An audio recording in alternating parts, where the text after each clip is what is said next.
pada siang hari ini. Sebelumnya, perkenankan kami untuk memperkenalkan diri terlebih dahulu. Saya Bunga Alamanda. Dan saya, Clarissa Alverina. Kami selaku MC akan memandu jalannya acara dari awal, pertengahan, hingga akhir acara. Nah, benar banget nih teman-teman. Nah, teman-teman yang di sini gimana nih kabarnya? Pastinya pada sehat-sehat semua dong. Tentunya sehat-sehat semua dong Kak Caca, sehingga kita bisa bertemu di acara PKM pada siang hari ini. Nah, pastinya teman-teman pada semangat ya untuk mengikuti PKM kelas pada hari ini. Benar banget Kak Caca. Nah, kami di sini akan memberikan sedikit penjelasan mengenai apa itu PKM. Kak Caca sendiri tahu nggak sih apa itu PKM? Pastinya tahu dong Kak, PKM itu program kreativitas mahasiswa yang bertujuan untuk menyalurkan ide-ide para mahasiswa Fakultas Teknik serta meningkatkan kesadaran para mahasiswa akan pentingnya pengembangan karya ilmiah, Kak. Wah, menarik sekali ya, Kak. Tentunya sangat menarik dong, Kak. Kak Caca sendiri ikutan nggak? Wah, sayang sekali nggak bisa ikutan nih, Kak. Tapi tetap senang sih, Kak, karena dapat kesempatan nih jadi MC di acara PKM kelas. Oke. Nah, namun sebelum itu, kami akan membacakan rules PKM kelas 2022 hari pertama.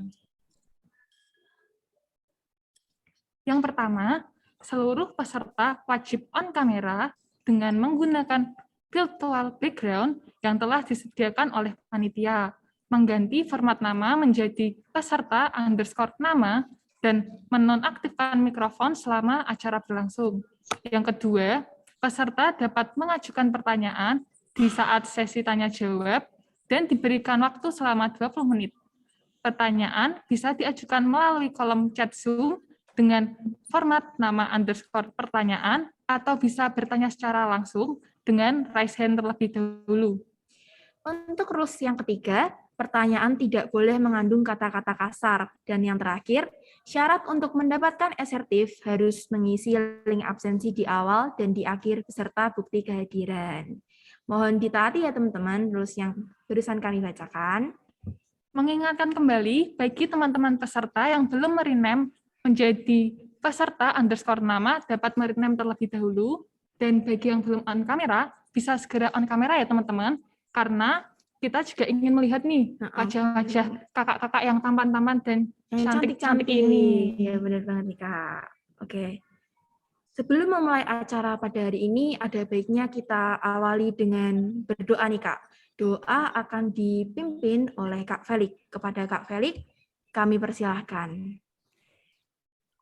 Oke, sebelum kita memulai acara PKM Class hari ini, langkah baiknya kita dibuka dengan doa. Doa saya akan pimpin secara Kristiani pada Pak Leonardus dan Pak Gep dan teman-teman lainnya. Mari kita bersatu dalam doa.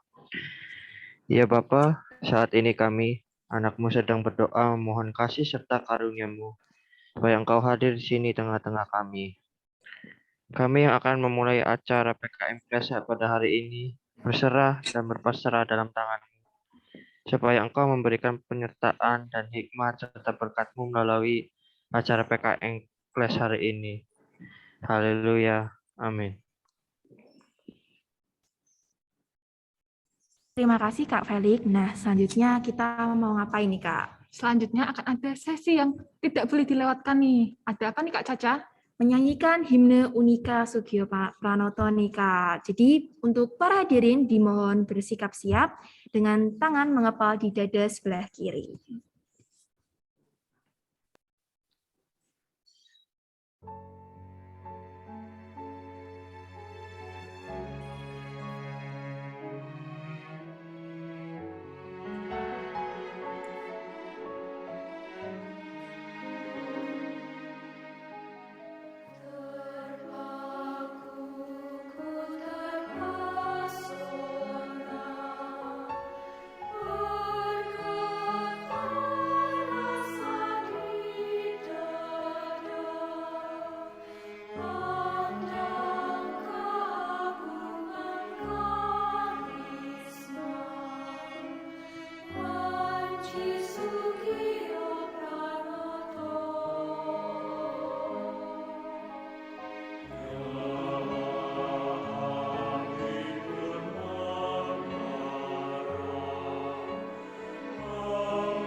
Baik, para hadirin dapat kembali ke sikap semula. Berikutnya, sambutan dari Dekan Fakultas Teknik, Profesor Dr. Insinyur Ignatius Slamet Riyadi. Karena beliau berhalangan hadir di acara PKM Kelas pada hari ini, jadi kita lanjut ke sambutan Ketua Acara PKM Kelas 2022 nih Kak, yang sangat luar biasa, sehingga acara PKM Kelas dapat berlangsung nih Kak, yaitu ada Kak Riko Adrian. Kepada Kak Riko, kami persilahkan. Baik, terima kasih atas kesempatan yang diberikan pada siang hari ini. Sebelumnya selamat siang yang terhormat Bapak Gabriel JPGW STMT selaku dosen program studi teknik sipil Fakultas Teknik Universitas Katolik Sigio Pranoto dan Bapak Dr. Leonardus Heru Patomo STMT selaku dosen program studi teknik elektro Fakultas Teknik Universitas Katolik Sigio Pranoto serta para peserta PKM Kelas 2022 yang berbahagia dan juga seluruh panitia. Pertama-tama, marilah kita panjatkan puji dan syukur kepada Tuhan Yang Maha Esa, sehingga kita masih bisa berkumpul walaupun secara virtual untuk melaksanakan PKM Kelas tahun 2022 pada hari ini dalam keadaan yang baik.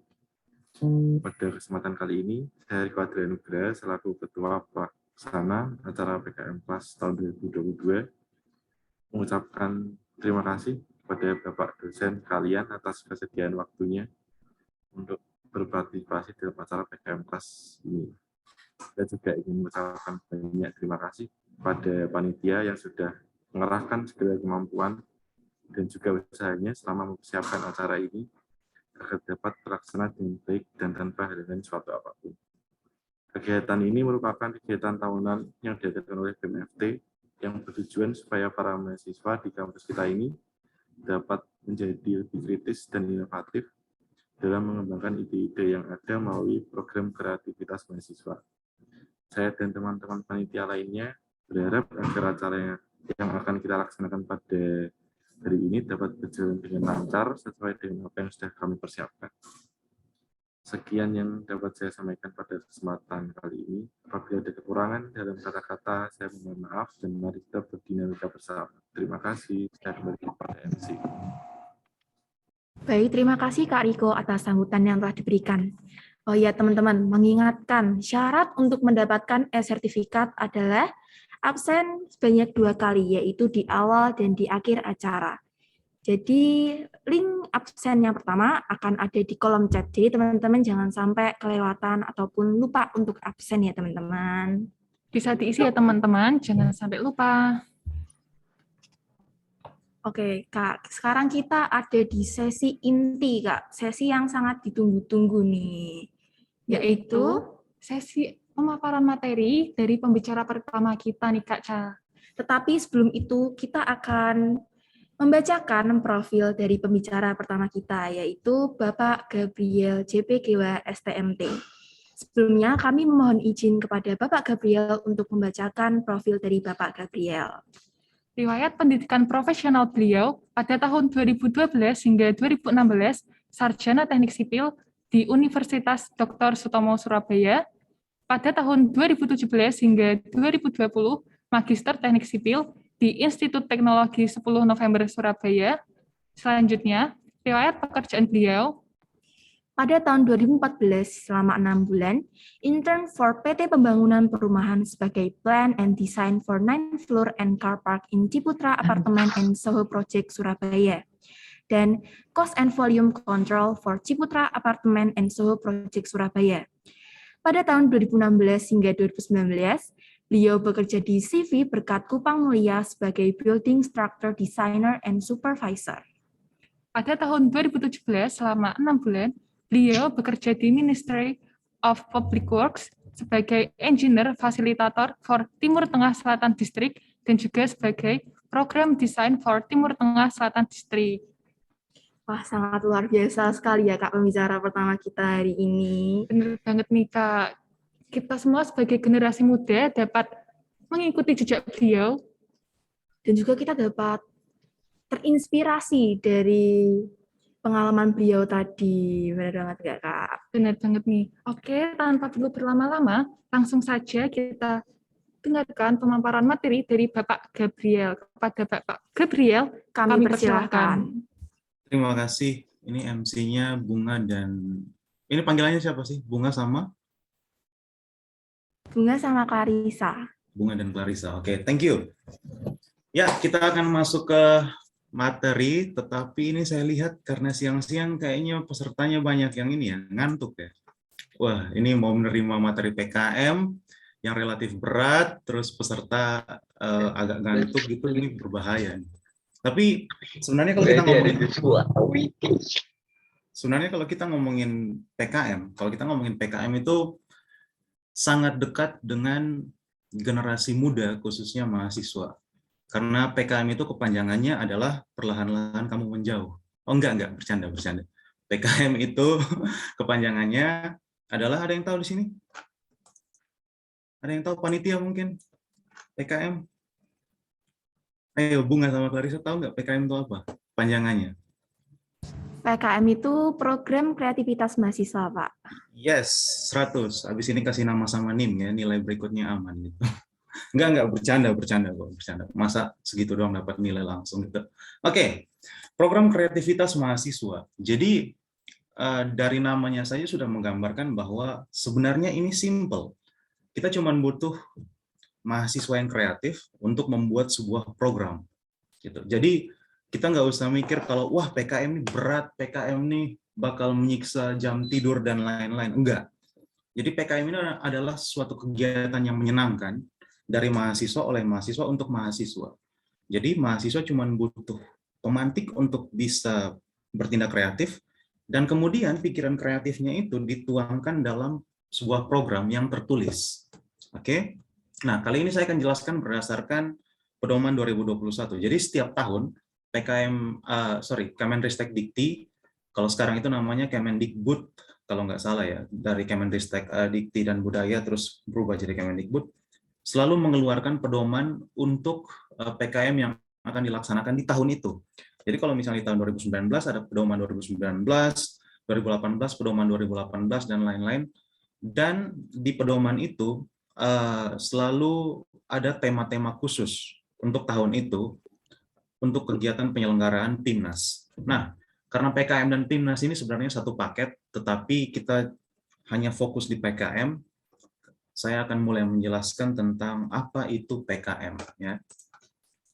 PKM itu program kreativitas mahasiswa, that's right. PKM ini terdiri dari beberapa bidang ya. Kalau misalnya teman-teman kuliah ada jurusan psikologi, ada jurusan teknik elektro, ada jurusan sipil, ada jurusan ekonomi, dan lain-lain. Kalau PKM ini punya masing-masing bidang sendiri. Oke. Nah, bidang-bidang itu biasanya ditulis dalam sebuah singkatan. Singkatannya ada 8 sebelumnya ya. Sebelumnya perjalanan PKM ini dari 2009 itu cuma 5 sebenarnya. Cuma 5, terus dia berkembang karena banyak sekali bidang ilmu yang memiliki cabang baru dan lain-lain, akhirnya dia berkembang menjadi 8. Dan ada beberapa nama yang kemudian disederhanakan sehingga lebih spesifik. Contohnya yang pertama adalah PKM penelitian. Kedua adalah PKM kewirausahaan. Kemudian PKM-M itu pengabdian kepada masyarakat. Setelah itu PKM penerapan teknologi, PKM-T itu teknologi. Setelah itu PKM penulisan ilmiah atau PKM-I. Setelah itu PKM-T itu karya tulis. Karya tulis ini kemudian berkembang menjadi 2 subjek. Yang pertama artikel ilmiah, yang berikutnya adalah gagasan tertulis. Setelah itu ada PKM Karsa Cipta. Ini Karsa Cipta pada tahu nggak nih mahasiswa nih? Ya nanti kalau nggak tahu googling aja ya, googling gratis soalnya. Nah kemudian muncul di tahun 2000 berapa ya, kalau nggak salah 2019 atau 2020 kemarin, ada satu PKM yang kemudian dikhususkan untuk basis ilmu sosial. Bukan berarti bahwa teknik nggak bisa ikut PKM ini, tetapi PKM ini lebih ke something yang berhubungan dengan kondisi sosial dan berbasis media sosial. Oke, itu PKM gagasan futuristik konstruktif. Tetapi kali ini saya akan membahas 2 PKM saja. Yang pertama PKM penelitian yang berubah itu menjadi PKM riset, PKMR. Kemudian PKM T yang berubah nama menjadi PKM atau Program Kreativitas Mahasiswa PI, PKM PI, PKM penerapan IPTEK. Oke, kita akan bahas dulu dari PKM PI. Nah, kalau kita ngomong soal sesuatu yang diterapkan, jadi misalnya saya punya konsep nih, saya mau membuat mesin untuk mencari emas misalnya. Aduh, terlalu berat nih, nggak relate sama mahasiswa. Saya mau membuat sebuah aplikasi pencari jodoh. Waduh, pencari jodoh. Ini pada pakai nggak sih mahasiswa? Nah, misalnya, saya punya konsep itu tuh. Basis saya adalah informatika. Misalnya, saya punya konsep itu, tetapi untuk membuat aplikasi itu, saya butuh beberapa instrumen. Yang pertama, saya butuh yang namanya developer. Yang kedua, saya butuh yang namanya database.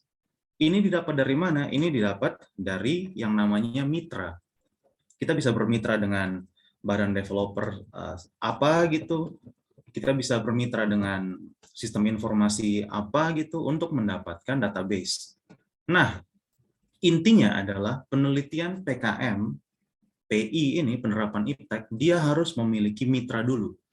Kita harus punya mitra mana nih yang mau kita kembangkan. Ya, dari ide kita, contoh ya, kemarin itu kalau nggak salah di SCC, soal pasteurisasi susu, nah itu bisa masuk di PKM PI, di mana mereka sudah punya mitra. Setelah itu ternyata ide yang ditawarkan teman-teman dari elektro itu bisa mempermudah proses pasteurisasi dan meningkatkan kualitas produk, sehingga mitra bisa berkembang dalam hal profit. Ya, jadi dia spesifik profit. Kalau misalnya mitra bisa menjual susu 5 liter per hari, dengan adanya ide itu dan gagasan tersebut, setelah dikalkulasikan, mitra bisa menjual 7 liter per hari. Nah, jadi itu spesifik sekali PKM PI. Yang kedua, persyaratannya tidak muluk-muluk. Nggak usah bangun candi 999 ya, enggak. Persyaratannya cukup kalian dari bidang ilmu terkait. Contoh, teknik sipil. Saya mau bekerja sama dengan mitra di Tambak Lorok untuk membuat tanggul penahan banjir sehingga rob tidak meningkat dari tahun ke tahun. Nah, itu bisa. Jangan teknik sipil berpikir, wah, saya mau menciptakan kue yang kalau dimakan itu bisa menurunkan berat badan 10 kilo. Nah, ini agak melenceng dari bidang ilmu. Artinya, ketika kita mau masuk ke PKM PI, PKM penerapan IPTEK, kita harus fokus sama apa yang ada di bidang ilmu kita.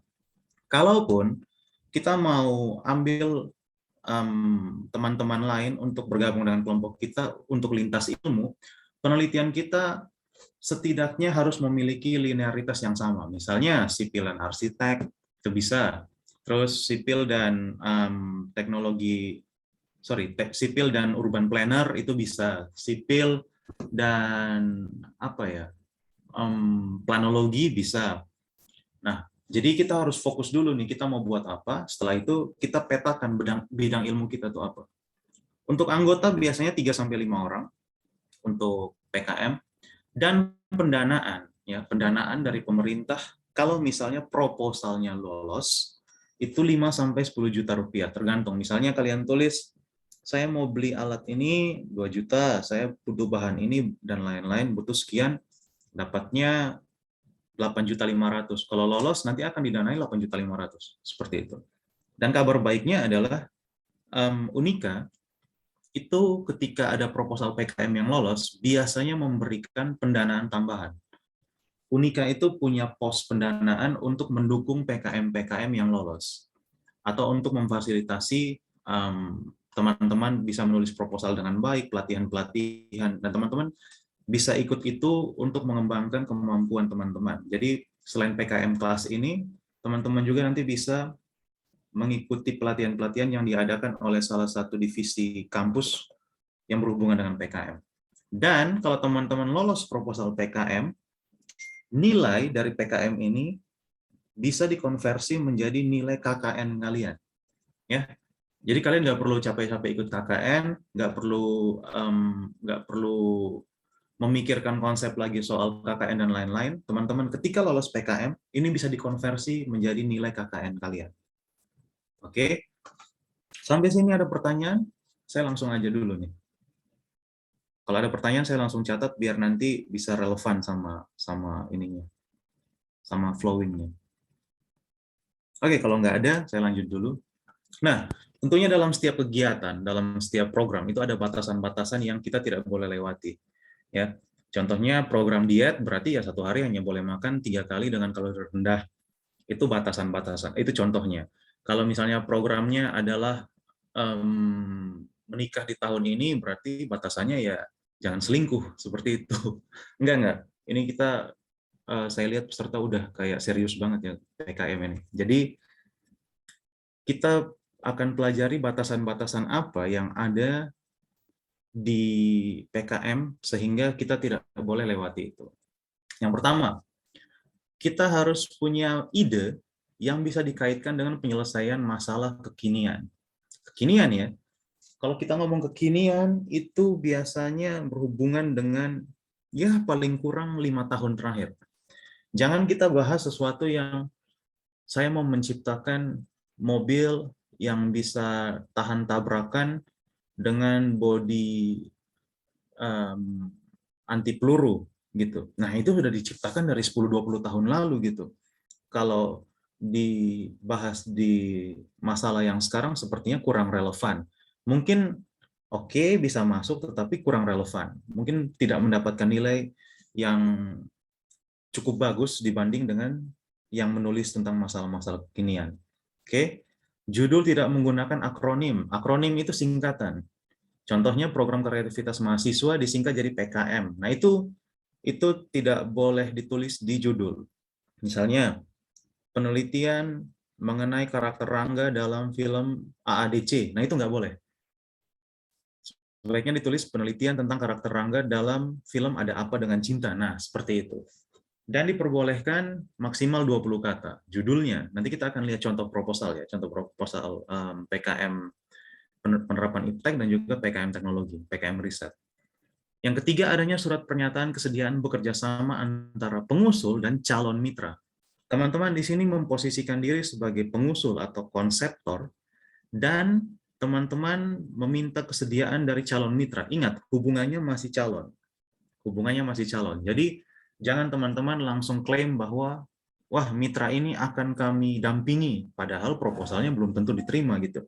Jadi, teman-teman harus memposisikan diri bahwa ini calon mitra yang akan saya bantu, dan juga nanti mitra ini jika proposal kami lolos akan kami dampingi sesuai dengan apa yang tertulis di proposal.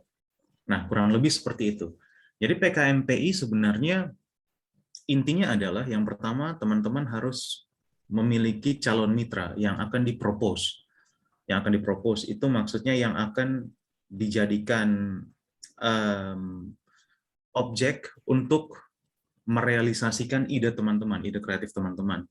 Terus yang kedua, teman-teman harus punya tim, ya 3-5 orang, nggak bisa solo karir. Setelah itu, teman-teman juga yang paling penting harus memiliki ide kreatif. Dan dituliskan dalam bentuk proposal. Oke, berikutnya kita masuk ke contoh judulnya. Nah, ini ada yang namanya Ibu Penetas Anti Galau. Ini kan aneh kan? Kayak Ibu Penetas ini maksudnya apa? Ternyata Ibu Penetas ini merupakan akronim. Akronim, tetapi dia nggak tulis IP gitu. Ibu Penetas ini adalah induk buatan dengan penerapan teknologi berbasis kontrol otomatis anti gagal. Nah, ini mereka buat untuk mitra para peternak anak ayam. Bukan peternak ayam potong ya, peternak anak ayam, yang kemudian anak ayamnya akan didistribusikan ke peternak-peternak ayam pedaging, sehingga ketika melakukan inkubasi, dengan penghangatan cahaya, dengan penghangatan yang membutuhkan cahaya, itu tidak terganggu dengan dengan mati listrik seperti itu. Karena kalau misalnya mati listrik, suhu menurun akibat akibat cahaya yang dipancarkan itu berkurang, biasanya kualitas anak ayam yang ditetaskan dari telur tersebut kurang bagus, seperti itu. Nah, contoh ini kalau misalnya kita baca Ibu Penetas Anti Galau kan langsung, ini proposal apa nih? Nah, kayak gitu. Jadi judul pun memegang peranan penting. Terus yang kedua adalah alat pemetik buah mangga. Ini kalau kita lihat kayak simple, ngapain sih pakai alat pemetik buah mangga? Mendingan dipanjat pohonnya atau ambil kayu gitu, diapain kayak. Tetapi alat pemetik buah mangga ini ternyata sangat bermanfaat untuk perkebunan mangga. Jadi dalam satu kali panen yang biasanya memakai tenaga manusia itu bisa sampai 20-30 menit, dengan alat pemetik buah mangga ini, dengan perancangan ini, mereka bisa memangkas waktu sampai 70%. Artinya dalam berapa meter persegi itu kecepatan proses pemanenannya meningkat. Jadi idenya cukup simpel, tetapi dampaknya cukup besar, sehingga efisiensi waktunya dapat, distribusinya lebih cepat, dan setelah itu mereka bisa menghemat banyak anggaran, mitra menjadi lebih profit. Nah, seperti itu. Ini teman-teman bisa dapatkan banyak sekali di Google dan lain-lain, karena kita nanti masih akan berproses. Jadi setelah PKM ini tidak berhenti di situ ya teman-teman. Kita bisa berproses untuk bimbingan, untuk diskusi dan lain-lain di lain waktu. Jadi jangan pikir apa yang disampaikan di PKM ini sudah cukup. Enggak, masih sangat banyak. Tapi karena kita konsisten dengan batasan waktu, makanya kita harus terus flowing ya. Nah, contoh-contoh ini merupakan contoh yang mencakup judul aja. Nanti proposalnya akan saya lihatkan di akhir sesi ini. Oke. Berikutnya adalah PKM Riset. PKM Riset ini adalah PKM yang dibilang baru juga enggak, tapi merupakan perubahan nama aja dari PKM penerapan teknologi. Oke. Ingat, PKM penerapan iptek dan penerapan teknologi itu berbeda ya. PKM penerapan teknologi itu berarti teknologinya udah ada dan teknologi ini tinggal diterapkan saja. Kalau PKMPI itu muncul dari ilmu pengetahuan dulu, setelah itu masuk ke teknologi, dari gagasan, dari dasar teori yang betul-betul fundamental, setelah itu baru masuk ke teknologinya apa. Nah, kayak gitu. Oke, yang pertama adalah intinya PKM Riset ini dia melakukan pengamatan mendalam berbasis iptek untuk mengungkap informasi baru. Contohnya, ada yang bikin website baru untuk pengumpulan database, untuk big data dan lain-lain. Bukan berarti bahwa itu masuk di informatika aja, tetapi contoh yang paling kekinian adalah seperti itu. Munculnya aplikasi baru dari anak-anak SMA bahkan yang justru membantu para penjual untuk memasarkan penjualannya. Contohnya yang satu itu barangbaku.com. Barangbaku.com itu aplikasi yang dibuat anak muda untuk mengorganisir beberapa penjualan yang mungkin bisa dibilang kurang populer. Jadi di desa A yang kita nggak pernah tahu, wah petani-petani di sana mau distribusi gimana nih? Nah, barangbaku.com itu bisa memfasilitasi itu. Dan itu ide yang cukup brilian karena kalau kita lihat online shop sekarang itu jangkauannya daerah-daerah yang cukup besar ya, kayak Provinsi Jawa Tengah itu mencakup Semarang, Solo, dan lain-lain. Sedangkan ada di desa-desa itu belum terfasilitasi dengan baik seperti itu. Nah, kalau barangbaku.com itu teman-teman bisa dapat ada penjualan jasa, ada penjualan barang, dan lain-lain. Cuman memang kurang populer karena mungkin fundingnya kurang seperti itu. Yang kedua, requirement atau persyaratan umum, satu bidang ilmu atau lintas ilmu seperti yang tadi sudah saya jelaskan, linearitasnya dapat, setelah itu korelasi bidang ilmunya juga dapat. Yang ketiga adalah anggota 3-5 orang, pendanaannya juga 5-10 juta. Jadi intinya berbeda ya, inti dari PKMR dan PKMPI ini berbeda. Batasannya, yang pertama, mengungkap hubungan sebab akibat. Sebab akibat, aksi reaksi, bla bla bla. Rancang bangun perilaku sosial, ekonomi, pendidikan, kesehatan, atau budaya baik dalam aspek eksperimental maupun deskriptif. Nah, kalau kita ngomong soal hubungan sebab akibat, berarti pikiran atau gagasan yang mungkin bisa muncul adalah kalau misalnya isolasi ini saya buat menjadi lebih simple dengan lebih tipis dengan kekuatan rekat 2 kali lebih besar, kira-kira efeknya apa ya? Ngefek nggak ya? Orang-orang pada beli nggak ya? Apakah ini belum cukup untuk sebagai kegunaan sehari-hari ya? Nah, seperti itu. Kalau misalnya saya bikin sebuah aplikasi untuk memfasilitasi penjualan dari desa yang terpencil ke kota, kira-kira ngefek nggak ya? Data-data apa saja yang harus saya pakai ya? Nah, itu merupakan hubungan sebab akibat. Kalau misalnya saya sebagai teknik sipil, kalau misalnya saya mau buat sebuah material yang kuat tekannya 100 MPa, kira-kira akibatnya apa ya? Akibatnya gedung menjadi semakin bagus atau enggak ya? Biayanya semakin meningkat atau enggak ya? Terus kira-kira kontraktor semakin kesusahan enggak ya? Jadi satu ide itu dipikirkan akibatnya ke berbagai aspek. Jadi sangat deskriptif untuk penelitian ini. Teman-teman, kalau lihat di penelitian yang PI tadi, intinya ada mitra, setelah itu ide kita membuat mitra semakin profit, ya udah selesai sampai situ. Tetapi penerapan teknologi atau riset itu lebih dalam. Kita lebih deskriptif untuk menjelaskan sesuatu, hubungan sebab akibat. Ya namanya saja sudah riset kan. Kalau bahasa Inggrisnya research. Research itu artinya ya kembali, search ya mencari. Jadi dia selalu mencari kembali apa yang menjadi hubungan sebab akibat dari sebuah ide yang teman-teman ciptakan. Seperti itu. Untuk batasan lain, judul tidak boleh menggunakan akronim. Setelah itu maksimal 20 kata, ya umum. Dan penelitian riset ini itu terbagi menjadi 2. Yang pertama, meliputi penelitian yang mengungkap hubungan sebab akibat aksi reaksi, itu seperti yang di atas tadi.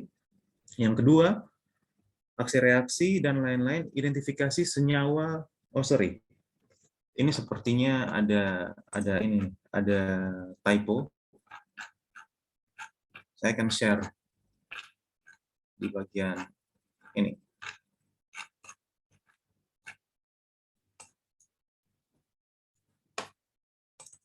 Ini layarnya ketutup ya.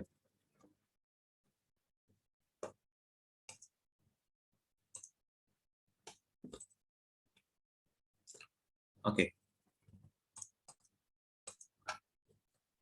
Di sini PKM Riset itu meliputi 2 hal.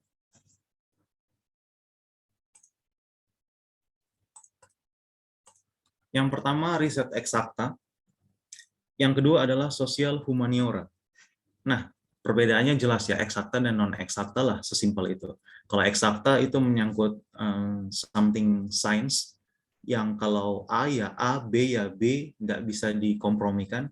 Kalau sosial berarti soal perilaku sosial dan lain-lain. Nah, PKM riset eksakta itu meliputi penelitian yang berhubungan dengan sains dan lain-lain, materi alternatif, desain produk, atraktif, blueprint. Blueprint itu semacam sebuah gagasan yang kemudian dikonsepkan dalam bentuk gambar dan konsep-konsep teknis lainnya, atau identifikasi senyawa kimia aktif itu yang berhubungan dengan radioaktif, kimia, dan lain-lain. Teman-teman bisa baca di pedoman jika sudah mendapatkan. Terus sosial humaniora itu tentang budaya masyarakat, perilaku sosial ekonomi, dengan hal-hal yang berhubungan dengan kondisi sosial. Nah, kenapa di sini dibedakan menjadi 2? Karena kalau riset eksakta itu pasti 1 tambah 1 sama dengan 2. 2 tambah 2 sama dengan 4. Artinya variabelnya kebanyakan terikat dan variabel bebas itu sedikit. Kalau misalnya sosial humaniora, itu biasanya kita meneliti soal perilaku manusia. Nah, perilaku manusia ini variabel terikatnya sangat sedikit. Manusia makan, manusia butuh minum, manusia butuh pakaian, selesai. Tapi variabel bebasnya sangat banyak. Manusia ini karakternya gimana? Emosian nggak? Temperamental nggak? Atau malah introvert, extrovert, dan lain-lain. Makanya dibedakan menjadi 2. Nah, untuk teknik sipil dan teknik elektro, itu kita masuk di PKM apa, Felix, kira-kira? PKM riset eksakta atau sosial humaniora nih untuk sipil sama elektro? Maksudnya ke eksakta, Pak. Gimana, Felix? Eksakta, Pak. Eksakta, benar. Felix ini kalau nggak salah semester 2 ya sekarang? Betul, Pak. Betul. Wah, ini bibit-bibit pemenang PKM Unika nih, seperti PKM ini ya, PKM tahun ini ya. Amin ya, Felix ya. Amin, amin. Oke. Nah, jadi kita kembali ke slide. Nah, di sini ada 2 contoh. Yang pertama, PKM yang berhubungan dengan something non-eksakta. Itu perhitungan harga pokok produksi menggunakan metode akumulasi pada biaya kilang padi Tanjung Sakti, Kabupaten Pidi. Nah, kalau kita baca judulnya dan ada isinya, saya sudah baca, harga pokok produksi ini mereka hitung per 3 bulan. Kenapa per 3 bulan? Karena selalu ada event-event besar di Indonesia yang mempengaruhi kenaikan harga. Contohnya, menjelang Lebaran, menjelang Idul Fitri, itu harga biasanya naik. Setelah Idul Fitri, harga yang naik tersebut akan bertahan. Dan setelah itu mulai turun mulai kembali normal sekitar 3 bulan setelah Lebaran. Menjelang Natal, harga-harga kembali naik. Pasca tahun baru, harga-harga tetap di angka yang sama menjelang Natal, kemudian baru kembali normal 3 bulan setelahnya. Nah, jadi itu kan sesuatu yang tidak bisa kita kontrol, tapi bisa kita prediksi. Nah, makanya itu masuk di penelitian non-eksakta atau humaniora atau sosial. Nah, kayak gitu. Ada perlakuan akuntansi, pengaruh strategi penerapan harga, dan lain-lain. Setelah itu penelitian eksakta, analisa pemanas air pada penyulingan minyak nilam. Nah, untuk menyuling minyak kita butuh suhu berapa nih? Di situ tertulis kita butuh suhu 180 derajat. Fix 180 derajat, nggak boleh lebih, nggak boleh kurang. Nah, itu yang membedakan, contoh kecil yang membedakan eksakta dan sosial. Terus yang kedua, misalnya pemanfaatan ekstrak buah kari sebagai antioksidan pada tikus putih yang diinduksi streptozotosin. Jadi dia benar-benar spesifik. Kita mau bahas bakteri apa nih yang berpengaruh di si tikus putih tadi. Oh, ternyata itu streptozotosin. Sedangkan variabel-variabel lain itu nggak perlu dilihat. Beda dengan misalnya perlakuan akuntansi pendapatan atas pembiayaan murah, bla bla bla bla bla. Nah, itu contoh kecilnya. Jadi dari judul kita bisa lihat bahwa oh ini eksakta, ini enggak. Jangan teman-teman masukin di proposal riset eksakta, penelitian riset eksakta PKMRE, judulnya analisa kebutuhan harga pasar untuk pembangunan rumah sakit. Nah, itu sudah masuk sebenarnya di humaniora sosial, karena analisa harga pasar itu selalu berubah-ubah. Yang keluar di bulan Januari sama bulan Mei saja sudah berubah dengan begitu cepat. Karena itu teman-teman harus bisa memetakan dengan baik mana yang riset eksakta dan mana yang sosial. Itu tugasnya teman-teman kalau misalnya mau ikut PKM. Tapi jangan berkecil hati kayak misalnya saya punya ide bagus. Apa yang harus saya lakukan? Yang pertama teman-teman bisa ajak dosen diskusi. Dosen siapapun itu yang teman-teman rasa wah saya lebih cocok diskusi sama Bapak ini, Ibu ini, silahkan berdiskusi dan biasanya teman-teman akan dibantu untuk diarahkan menulis proposal. Nah, dosen yang kalian ajak diskusi tersebut bisa menjadi dosen pembimbing untuk PKM. Jadi teman-teman jangan berpikir bahwa ini harus dikerjakan mahasiswa 100%, enggak. Tapi ada dosen-dosen yang bisa membimbing teman-teman untuk membuat proposal yang bagus. Seperti itu. Nah, berikutnya ini saya mau tunjukkan contoh proposal dari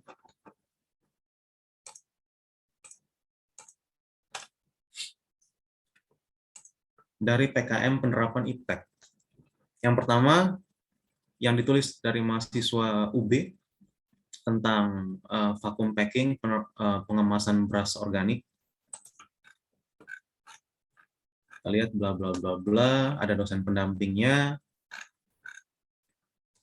Proposal itu dibuat gimana sih Pak? Proposal itu dibuat spesifik nggak sih? Kebanyakan mahasiswa tuh punya ide tapi malas menulis. Nah, mari kita lihat ya. Mari kita lihat teknik penulisannya teman-teman dari UB. Kita lihat, pendahuluan itu hanya 2 halaman aja.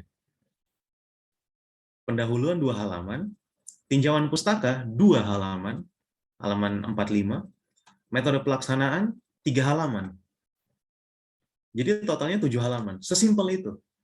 Teman-teman jangan samakan proposal PKM dengan proposal skripsi ya. Biasanya kan, wah ini proposal skripsi kakak kelas saya kok tebal-tebal, ini kalau ikut PKM apakah harus setebal itu? Yang nggak perlu. Proposal kalian untuk PKM itu biasanya simple, karena semakin simple, semakin bagus untuk semakin cepat untuk dicerna, semakin bagus. Jadi tidak bertele-tele penulisannya. Kita lihat pendahuluan, latar belakang, rumusan masalah, tujuan, dan luaran. Pendahuluan, ya dibahas, langsung ke rumusan masalah, setelah itu langsung tujuan, luaran yang diharapkan, potensi publikasi artikel ilmiah, setelah itu pembuatan dan pengujian vaporize, vakum pengemasan beras tadi, terus udah selesai. Jadi ya penulisan proposalnya sesimpel itu, tetapi ada teknik-teknik penulisannya. Bab 2, tinjauan pustaka, kondisi kelompok tani. Nah, kondisi beras organik kelompok tani ini, kalau nggak divakum, kemungkinan masih ada bakteri yang bisa berkembang dan lain-lain, sehingga ada kutu beras, ada macam-macam yang bisa merusak kualitas beras. Sehingga mereka berpikir, wah kenapa nggak divakum aja? Kalau divakum kan udara di dalam nggak ada, tidak ada kesempatan untuk bakteri untuk berkembang seperti itu. Nah, kemudian mereka tidak langsung melakukan itu ya, mereka membahas penelitian-penelitian yang sudah dilakukan sebelumnya tentang vakum dan lain-lain. Setelah itu mereka punya gagasan, wah bisa nggak nih kita buat di kelompok tani tersebut. Jadi proposal itu bukan berarti kalian harus melakukan dulu, enggak. Kalian punya gagasan dulu sudah cukup, dan juga punya dasar-dasar teori yang mendukung. Terus yang ketiga, metode pelaksanaan. Ini selesai, studi literatur dan lain-lain. Nah, setelah itu biaya dan anggaran. Peralatan penunjang, bahan habis pakai, rencana kegiatan, dan lain-lain. Udah. Setelah itu selesai. Nah, proposal ini mungkin nanti teman-teman kalau misalnya benar-benar niat, wah saya mau ikut PKM, itu akan ada pelatihan khusus penulisan proposal. Mungkin ya, mungkin. Kalau enggak, teman-teman akan berproses dengan dosen pembimbing untuk membuat proposal. Jadi proposal itu tidak semenyeramkan itu ya, teman-teman. Proposal itu tidak semenyeramkan itu. Proposal itu simple, tetapi berisi. Jangan simple tapi copy paste, copy paste, copy paste. Enggak. Proposal itu simple, berisi, udah langsung to the point aja. Kalian mau lakukan apa? Jangan kalian, misalnya dari teknik sipil, saya mau membangun rumah sakit. Pendahuluannya Indonesia merupakan negara gempa, bla bla bla. Wah, dibahas di Jepang pernah terjadi gempa yang menyebabkan. Nah itu udah nggak relevan lagi. Jadi langsung to the point. Indonesia merupakan negara yang dikelilingi oleh ring of fire. Karena itu kita butuh bangunan yang bagus dengan kekuatan sekian, bahan-bahannya ini, clear. Biayanya sekian, langsung kayak gitu. Ya, yang berikutnya kita akan lihat PKM untuk bagian sosial humaniora dari teman-teman UM Jakarta. Kita lihat, sama juga, proposalnya simple. Bab 1-nya 2 halaman, bab 2-nya 4 halaman, 3. Bab 3-nya 7 dan 8, 2 halaman, bab 4-nya 1, selesai. Jadi ketika kita ikut kegiatan PKM ini, kita ikut kegiatan pembekalan PKM ini, dan kita ngobrol soal proposal, teman-teman nggak usah mikir susah. Sekali lagi, jangan mikir susahnya dulu. Pikir kegiatan ini menyenangkan. Oke, mohon maaf saya masih punya waktu berapa menit? Oh, oke. Mungkin sampai di situ saja. dan mohon maaf apabila ada yang kurang, mungkin kita bisa berproses lagi ke depannya. Waktu saya kembalikan ke MC. Terima kasih, selamat siang. Terima kasih Pak Gabriel atas pemaparan materinya. Wah, Kak Caca dari tadi memperhatikan sekali nih. Tentunya dong, Gimana Kak. tanggapan Kak Caca mengenai pemaparan materi yang telah disampaikan oleh Bapak Gabriel? Wah, banyak banget nih Kak yang dapat. Saya baru tahu nih Kak, kalau PKM itu jenisnya ada 8. Terus juga mahasiswa yang ingin mengikuti PKM itu harus banget nih punya ide-ide kreatif supaya dapat dijadikan sebuah program. Dan juga penulisan proposal itu sangat berpengaruh ya Pak ternyata. Iya, sangat berpengaruh. Tentunya Iya. kayak gitu.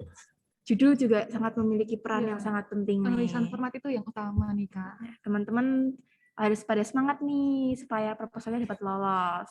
Nah, Amin, benar amin. banget. Oke, tanpa perlu Berlama-lama berlama-lama lagi. lagi, selanjutnya akan ada sesi tanya jawab bagi para teman-teman peserta yang ingin mengajukan pertanyaan dapat melalui kolom chat Zoom dengan format Nama _ pertanyaan. Ayo teman-teman. Jangan malu-malu nih, jangan sampai melewatkan kesempatan emas ini. Pembicara kita juga hebat-hebat nih. Waktu tanya jawab berapa menit ya, teman-teman MC? 20 20 menit, menit, Pak. Pak. 20 menit. Oke, kalau misalnya teman-teman peserta nggak ada yang bertanya, mungkin saya yang membuka diskusi aja nih, 20 menit lumayan diskusinya. Mungkin saya coba tanya ke calon peserta ya, bukan peserta nih, calon penulis PKM. Di sini saya lihat yang sipil aja dulu. Ada Dinda, ada... Ini Dinda sipil bukan sih? Yang Aji Wijaya peserta Dinda, bener nggak? Iya, Pak. Terus Aji dan lain. Nah, kalau Dinda dulu nih. Dinda sudah punya ide apa? Masih belum ada sih, Pak. Masih belum ada ya. Iya. Tapi kepengen ikut PKM semester ini. Iya, Pak. Mau coba, Pak. Rencananya mau ngajakin siapa nih? 3-5 orang. Aji sama Baska, Pak. Aji sama Baska. Aji sama Baska hadir nggak di sini nih? Oh, Aji ada. Aji ada.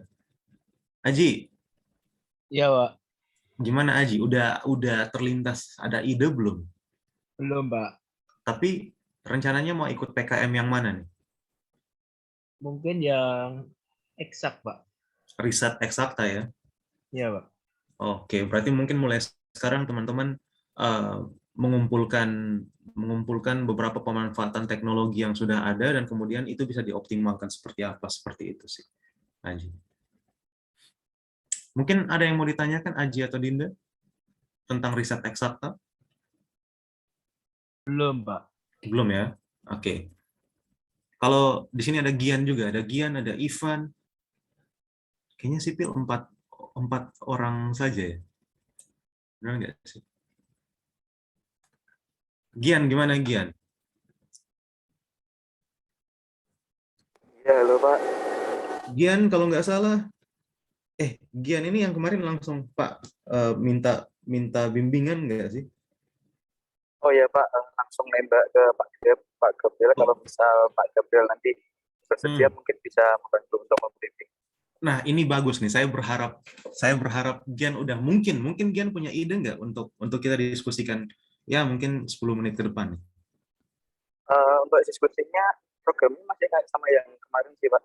Yang alat itu, tapi untuk alat itu mengarahnya ke RIL Pak, bukan ke sipil. Sorry, alat itu mengarah ke RIL, rekayasa infrastruktur lingkungan. Oh, alat ini ya, alat pengusir nyamuk ya kalau nggak salah. Iya Pak, sama ada udara sama air dari udara juga nah Pak. Oh itu. Nah, kira-kira kalian sudah dari materi ini itu masuk di PKM apa tuh? Penerapan iptek atau riset? Itu penerapan iptek Pak. Bagaimana Gian? Itu lebih ke ipteknya Pak.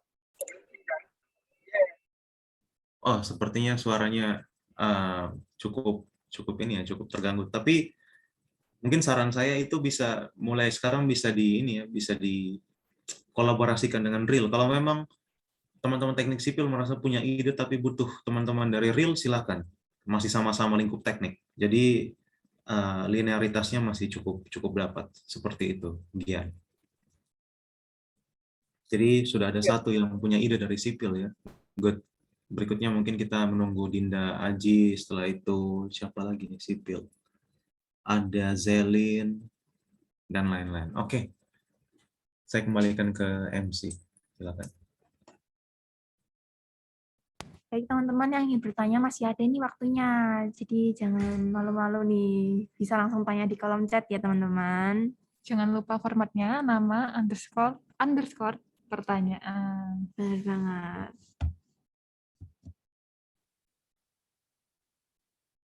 Para panitia PKM juga boleh banget nih mengajukan pertanyaan ke Pak Gabriel mengenai pemaparan materi yang telah disampaikan. Ya, panitia PKM. Kalau nggak salah kemarin si siapa nih? Si Elisha tuh punya ide bagus sebenarnya, tapi saya nggak tahu kenapa tahun lalu dia berhenti mengembangkan itu ya, Elisha. Benar nggak sih? Halo Pak Kev. Soal apa? Soal filterisasi air.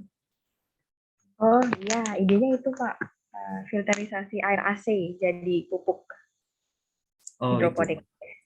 itu kenapa nggak dilanjutkan? Atau emang merasa kayak wah ini kayaknya untuk level PKM masih belum nih kayak gitu. Sebenarnya menurut saya kalau ngelanjutin ide itu banyak pertimbangannya ya Pak. Kayak saya biasanya itu aja ya. Selama ini kan saya nyusun itu pakai bandingin teori gitu ya. Karena kalau saya sukanya itu ide itu harus bisa diterapkan gitu loh Pak. Jadi kalau disuruh saya untuk merakit sendiri alatnya tuh kendala juga. Tapi itu masuk menurutmu ya, jangan terpengaruh sama saya ini. Menurutmu itu masuk di linearitasnya bidang sipil nggak? Enggak sih.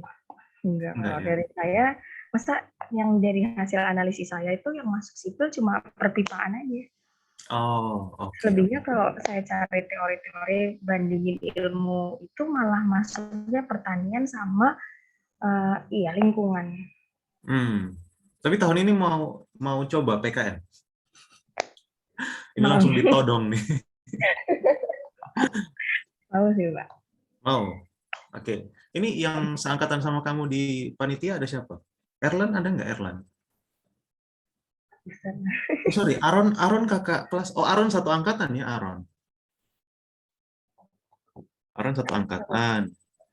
Terus ya Pak Kep. Nah, Erlan. Bagaimana Erlan? Punya ide apa tahun ini? Nah, kalau ide belum ada sih Pak, tapi saya cenderung kayak mau diskusi sama idenya El lagi sih Pak. Sebenarnya ide filterisasi AC itu ada sangkutannya dengan sipil juga Pak sebenarnya. Misalnya mengenai di AMDAL 1 bangunan gitu ya Pak, kan juga kita bisa atur gimana waste dari satu bangunan itu ketika dia sedang beroperasi gitu ya Pak, kan AC juga kita tahu bahwa dia juga menyumbang polusi juga di kandungan CFC kalau nggak salah ya. Nah, ketika air AC-nya itu sendiri, kemarin El sempat sharing ide juga bahwa sebenarnya dia itu air yang bersih nggak? Nah, air yang bersih itu jadi selama ini kan air yang itu kan kalau kita bisa kategorikan air bersih cuma dibuang aja dan pemanfaatannya kayak kurang efisien dan efektif dimanfaatkan gitu ya Pak. Selama ini kita yang tahu kan grey water paling air cucian, air bekas mandi, air cuci piring dan lain-lain gitu, atau air dan gitu misalnya Pak. Dengan grey water yang mengenai limbah air AC kan jarang disinggung. Manfaatkan. Dan dia juga masuk. Iya. Jadi sebenarnya dia juga masuk juga di kategori AMDAL juga bisa sih Pak sebenarnya. Tapi memang nggak bisa netralisasi atau disamaratakan antara penggunaan AC satu bangunan dengan bangunan yang lain juga ya Pak, karena kadang beda merek AC beda cara penggunaan juga itu ya. Jadi yang mungkin banyak aspek yang kita nggak bisa tarik benang merahnya tuh antara merek AC 1 atau penggunaan di gedung A, gedung B, luas bangunnya ukuran PKS itu namanya juga bingung juga kan, malah kita takutnya menyinggung ke bidang yang di luar teknik sipil, padahal kita ingin membahasnya yang bidang ya teknik sipil itu Pak. Oh, oke. Ya, panitia catat ini sudah ada ide bagus sama peserta, pastikan Erlan sama Elisha ikut PKM semester ini ya. Benar-benar Lan. Lan itu salah satu itu Pak. Kita udah dapat satu tim nih. Oke, berarti PKM kelas semester ini udah menelurkan satu tim nih. Kita tinggal tunggu proposalnya biar pecah telur nih. Oke? Selamat ya Lan. Ya, sip. Nanti kalau butuh bimbingan, silakan hubungi, jangan saya. Enggak, bercanda. Nanti kalau mau diskusi lebih lanjut, kita bisa diskusi lebih dalam. Tapi saya senang bahwa teman-teman peserta yang hadir bukan sekedar peserta pasif, tetapi sudah mulai berpikir apa yang harus dilakukan. Oke, terima kasih. Mungkin itu saja teman-teman MC. Thank you. Baik, terima kasih Bapak Gabriel. Kita lanjut aja ke pemaparan materi kedua, yaitu oleh Bapak Leo. Nah, sebelum pemaparan materi kedua, kami akan membacakan profil dari Bapak Leo. Sebelum itu, kami meminta izin kepada Bapak Leo untuk membacakan profil dari Bapak Leo. Riwayat pendidikan profesional beliau pada tahun 1994 hingga 1999, sarjana teknik elektro, pada tahun 2002 hingga 2004, magister teknik elektro, dan pada tahun 2013 hingga 2016, doktor teknik elektro. Selanjutnya, pengalaman penelitian beliau di tahun 2009 hingga 2010, inverter modulasi lebar pulsa sinusoidal sebagai pengendali motor induksi 3 fasa berbasis memori dan pewaktu terprogram. Pada tahun 2011, pembangkit listrik tenaga surya. Pada tahun 2012 hingga 2014, menginterkoneksi beberapa pembangkit listrik tenaga surya ke jaringan listrik 1 fasa. Pada tahun 2016, sistem multifungsi pada PV Grid 1 fasa 1 tahap menggunakan inverter 5 level dengan metode kendali incremental conductance current control. Pada tahun 2018 hingga 2021, inverter 5 level. Wah, beliau ini sangat suka meneliti nih pastinya. Benar banget nih, teman-teman elektro dapat mengikuti jejak beliau nih. Mungkin teman-teman dari elektro ada yang terinspirasi dari Bapak Leo. Oke, tanpa berlama-lama, mari kita dengarkan pemaparan materi kedua PKM dari Bapak Leo. Kepada Bapak Leo, kami persilakan.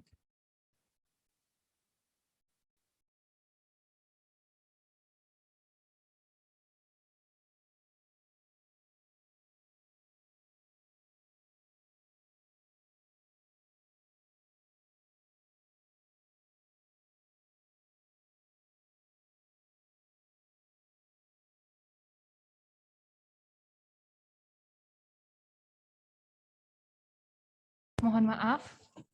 Ada nih Bapak Leo. Oh, ada nih. Oke. Bapak.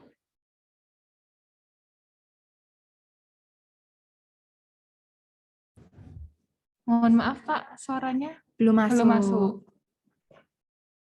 Ya, saya cek 1, 2. Masuk ya? Pak, sudah masuk. Oke, bentar. Saya share screen ya. Kan Bapak.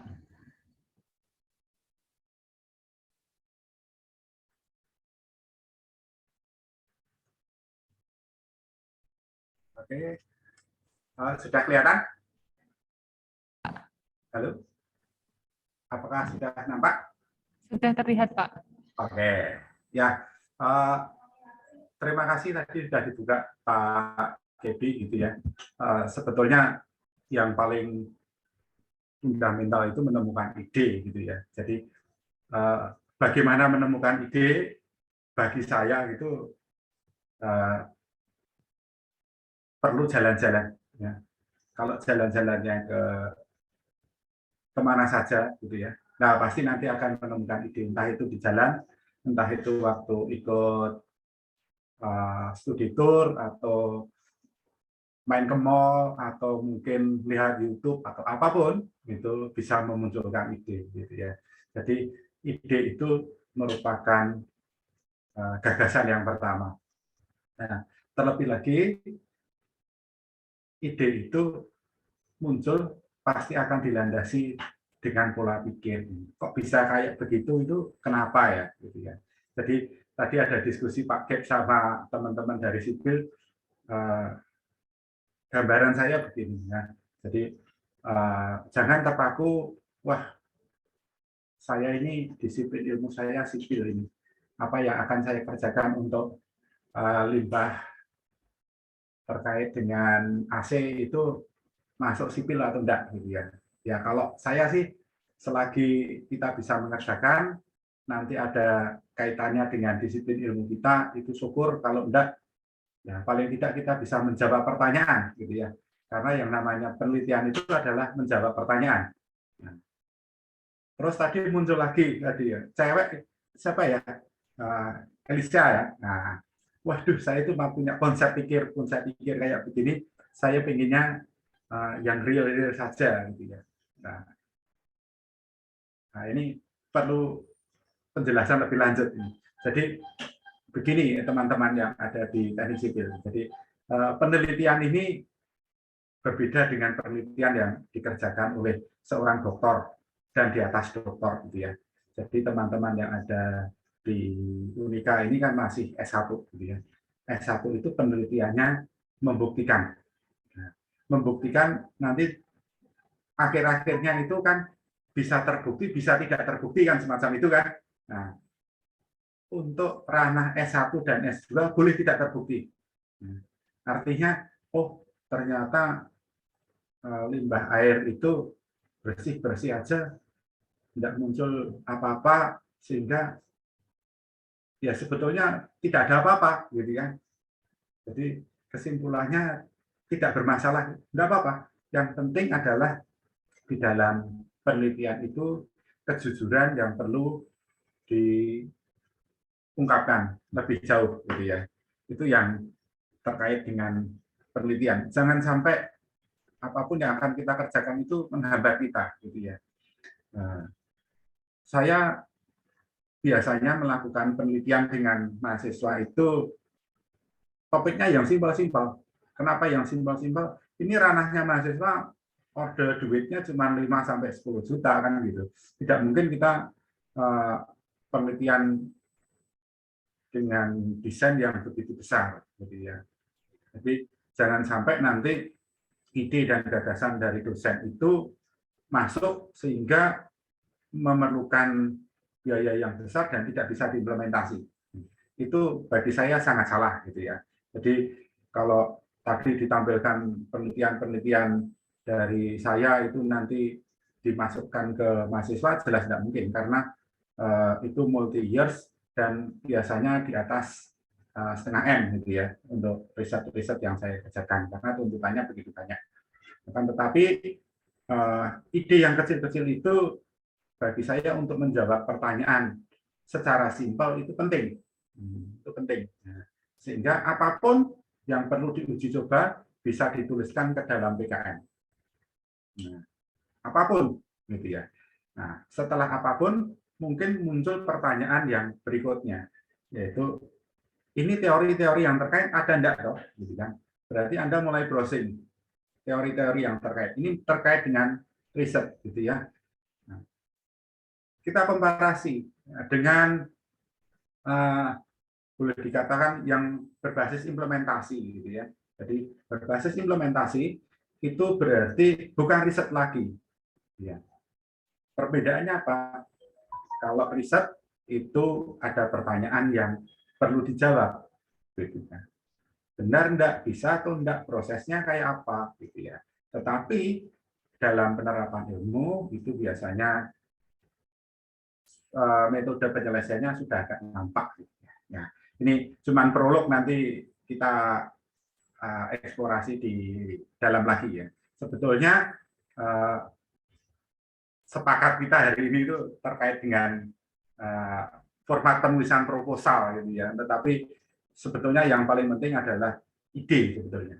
Tetapi format penulisan proposal ini tidak kalah penting ya. Kenapa? Nah, jawabannya akan semacam ini. Jadi, nah, real di lapangan itu nanti di kementerian sana, gitu ya. Seleksi itu dibagi dalam 2 tahap, gitu ya. Di Unika pun, ya kalau di Unika sejauh ini tidak terlalu strict gitu ya. Jadi tahap yang pertama itu diadakan pembimbingan gitu ya. Setelah pembimbingan mahasiswanya bikin, nah, setelah bikin nanti ada seleksi administrasi yang terkait dengan format gitu ya. Nah, di Unika itu formatnya nanti kalau belum tepat itu masih dikoreksi, diminta untuk dibetulkan gitu ya. Nah, setelah formatnya ini dianggap benar, nanti biasanya langsung dikirim ke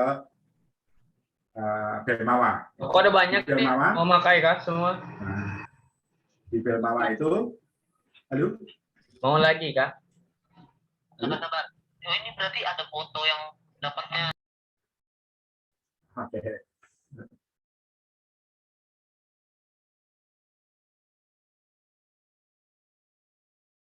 Dimohon teman-teman yang belum unmute Mikrofonnya di-unmute terlebih dahulu ya, teman-teman. dapat di-mute terlebih dahulu ya, teman-teman.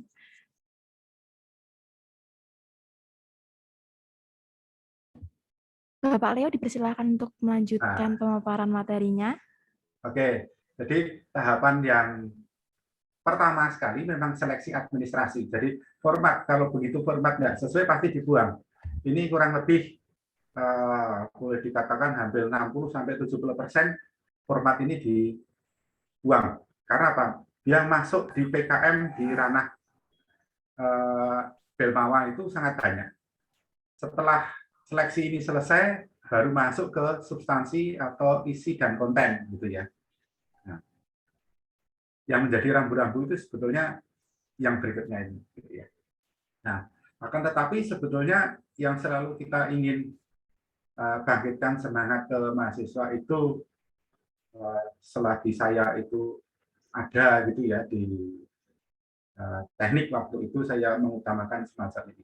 Mahasiswa mau ikut PKM atau mau ikut hibah atau mau ikut kompetisi itu tujuannya apa toh? Saya selalu bilang begitu kan, gitu kan. Nah, kalau jawabannya itu pengen mengembangkan ilmu, gitu ya, saya pengen ilmu dapat lebih, kemampuan saya meningkat gitu, itu paling tidak ada 0,5% gitu ya, tidak ada 0,5% atau boleh dikatakan tidak ada yang menjawab itu sama sekali. Jawaban mereka itu pasti akan semacam ini. Nah ini kalau saya ikut ini itu yang bisa saya rasakan secara langsung itu apa gitu ya. Nah, jadi jawaban yang terakhir ini yang bisa dirasakan secara langsung itu adalah mendapat reward dalam bentuk duit kalau saya bilang begitu. Nah, beberapa teman yang ikut PKM, ikut hibah-hibah yang lain, kalau sudah pernah merasakan dapat duitnya dan ternyata sangat gampang, mereka berlomba-lomba untuk ikut hibah-hibah semacam ini. Contoh praktis begini, saya pernah membimbing kerja praktek, gitu ya, dengan agak sedikit ugal-ugalan gitu ya. Jadi bimbingan itu saya bimbing, terus akhirnya di akhir sesi itu saya minta untuk mereka publikasi ilmiah di seminar internasional, gitu ya. Seminar internasional itu terindeks di Scopus gitu ya, atau IEEE. Memang saya sengaja gitu kan. Nah, revisinya sangat panjang dan begitu melelahkan gitu ya. Tetapi saya diamin aja. Gitu kan. Terakhir saya bilang ini nanti saya yang bayar gitu ya. Jadi you tinggal presentasi. Mungkin di dalam perjalanan itu mereka menggerutu, tetapi siapa yang menyangka bahwa ternyata di balik itu semua dia mendapatkan reward kurang lebih kemarin berapa itu Sandy sama Sam gitu ya. 6 jutaan katanya begitu. Ya sudah di-pack saja saya bilang begitu. Itu untuk kamu, saya tidak butuh gitu ya. Nah, hal semacam itu yang akan memberikan semangat mereka untuk melakukan hal-hal yang lebih gitu ya. Sehingga mereka sekarang tugas akhir pun mereka pengen, saya pengen melakukan hal semacam itu lagi untuk pengakuan keilmuan saya. Teman-teman yang ada di swasta itu tidak begitu pede bersaing dengan perguruan tinggi negeri. Nah, sehingga Anda pernah belajar di Unika itu harus ditarungkan dengan di luar, Anda kompetensinya kayak apa. Kalau saya, prinsip saya begitu. Nah, ini ajangnya PKM, gitu ya. Nah, kemarin saya dapat WA untuk membahas terkait apa ya PKM yang kira-kira pembagiannya kayak apa, gitu ya. Tadi sudah diungkapkan untuk paket, gitu ya. Untuk yang riset, nah, riset itu intinya adalah mempertanyakan segala sesuatu, gitu ya. Adalah ide untuk mengungkapkan sesuatu. Nah, setiap orang pasti pernah melakukan suatu riset, gitu ya. Dan riset ini tidak boleh apa ya baper kalau orang bilang, gitu ya. Nah, gitu ya. Jadi apapun bisa dilakukan. Nah, kalau salah ya dilakukan lagi, salah dilakukan lagi, semacam itu. Nah, bedanya dengan yang solusi iptek, gitu ya. Kalau solusi iptek sudah ada. Ini sebetulnya basis teknik bisa dua ini sama KC, gitu ya. Jadi kalau yang PI atau solusi iptek itu teknologinya sudah ada. Teknologi sudah ada kayak apa? Misalkan Anda ingin bangun membantu, gitu ya, dengan mitra, gitu ya, membantu dengan mitra, pengen mendesainkan MCK, gitu ya, mendesainkan MCK, cuman mendesainkan, bukan membentuk fisiknya, gitu ya. Anda harus melihat dulu bedanya dengan yang lain apa sih. Oh, ternyata saya lebih spesifik ke kloset. Ya, saya lebih spesifik kloset. Kloset yang umum itu apa loh, gitu kan? Anda bisa mengungkapkan ya, klosetnya orang Indonesia itu ada yang jongkok, ada yang duduk, gitu ya. Terus kalau di Jepang itu ada musiknya, gitu ya. Terus ada yang flasher, airnya bisa keluar, gitu kan. Terus Anda pengen apa, misalkan, gitu ya. Kalau Anda pengen bertanya, wah ini kalau begitu duduk di sini langsung keluar, gitu ya. Nah, itu namanya riset, gitu ya. Riset karena bagaimana duduk bisa langsung keluar itu di riset. Ya. Tetapi kalau begitu duduk itu bisa langsung keluar dengan cara kedokteran begini, metodenya sudah ada, itu berarti penerapan atau solusi iptek, gitu ya. Nah, beda lagi dengan yang karya cipta. Karya cipta itu menjembatani antara yang riset dengan yang solusi iptek. Masih gambaran, kira-kira benar enggak kayak begini. Sudah ada alur-alurnya, tapi benar atau enggak, itu yang namanya karya cipta atau KC. Gitu ya. Nah, kalau yang K itu untuk apa ya, produk iptek sebagai komoditi usaha mahasiswa, itu saya jelas outputnya memang kayak kewirausahaan, gitu ya. Itu jelas, gitu ya. Yang PM itu penerapan iptek untuk masyarakat, gitu ya. Yang sering dibus itu memang PKM 5 bidang, gitu ya. Ada R, ada K, ada PM, ada PI, ada KC, gitu ya. Sedangkan 3 yang di bawah itu biasanya tidak begitu dibus karena di Unika ini yang nanti yang AI itu keluarannya diambilkan dari mereka yang ikut KKN atau KKU pandemika semacam itu. Tetapi tidak menutup kemungkinan, gitu ya. Seingat saya itu yang PKM GT waktu itu yang Unika sepanjang sejarah Unika, gitu ya, dari berdirinya Unika sampai sekarang itu yang dapat PKM GT itu cuma 1 itu, Pak Arifin itu ya. Nah, itu temannya Pak Gap itu pernah dapat GT itu. Sewaktu saya berangkat sekolah itu dia nulis PKM GT itu dan dapat, gitu kan, lumayan itu. Tidak melakukan apa-apa, cuma nulis seperti karya ilmiah, seperti AI itu dapat feedback. Saya nggak tahu waktu itu 3 juta atau berapa, gitu ya. Nah, artinya yang GT sama AI pun boleh dilirik, gitu ya. Kalau teman-teman ini pernah melakukan kerja praktek atau dikasih ide-ide dasar oleh dosen dalam kuliah, ini boleh ditulis masa itu. Di dalam penulisan ini, gitu ya, memang yang perlu ditekankan di sini adalah terkait format ya. Nah ini jumlah anggota itu jelas, gitu ya, 3-5 tadi Pak Gep sudah bilang. Nah, boleh luar prodi, boleh, gitu ya. Beda angkatan direkomendasikan, gitu ya, beda angkatan. Uangnya 5-10, kalau saya bilang mendekati 10, gitu ya. Misalkan 9.999.000 gitu ya. It's okay, gitu ya. Tapi jangan sampai lebih. Maksimalnya 10, jangan pernah lebih, gitu ya. Tapi jangan pernah di tengah. Kalau saya sih nyari angka baiknya adalah angka 9. Jadi angka 9. Semuanya di angka 9. Di angka 9. Sehingga itu untuk duitnya, gitu ya. Yang berikutnya terkait dengan ini apa format. Format itu sebetulnya sudah enak, gitu ya. Tinggal klik linknya Unika, nanti akan dibikinkan untuk format PKM 2022 oleh Pak Anto, biasanya di tempat yang sama ini, sehingga Anda tinggal download, nanti tinggal memasukkan saja, gitu ya. Jadi bagaimana menyusun pendahuluan tadi sudah dikatakan Pak Gep, gitu ya. Harus ada overview, gitu ya. Seberapa jauh itu perlu diteliti, seberapa jauh teknologi itu perlu diterapkan, gitu ya. Itu yang penting untuk dieksplorasi. Yang menjadi dasar itu adalah yang pernah ada itu apa loh, gitu. Yang pernah ada itu apa? Bedanya yang pernah ada apa? Jadi mahasiswa itu sekarang ini cenderung untuk copy paste. Copy paste boleh, tetapi pembedanya apa? Yang saya improve apa dari apa yang saya usulkan, itu ditonjolkan di dalam proposal, sehingga muncul yang namanya pembeda itu sendiri.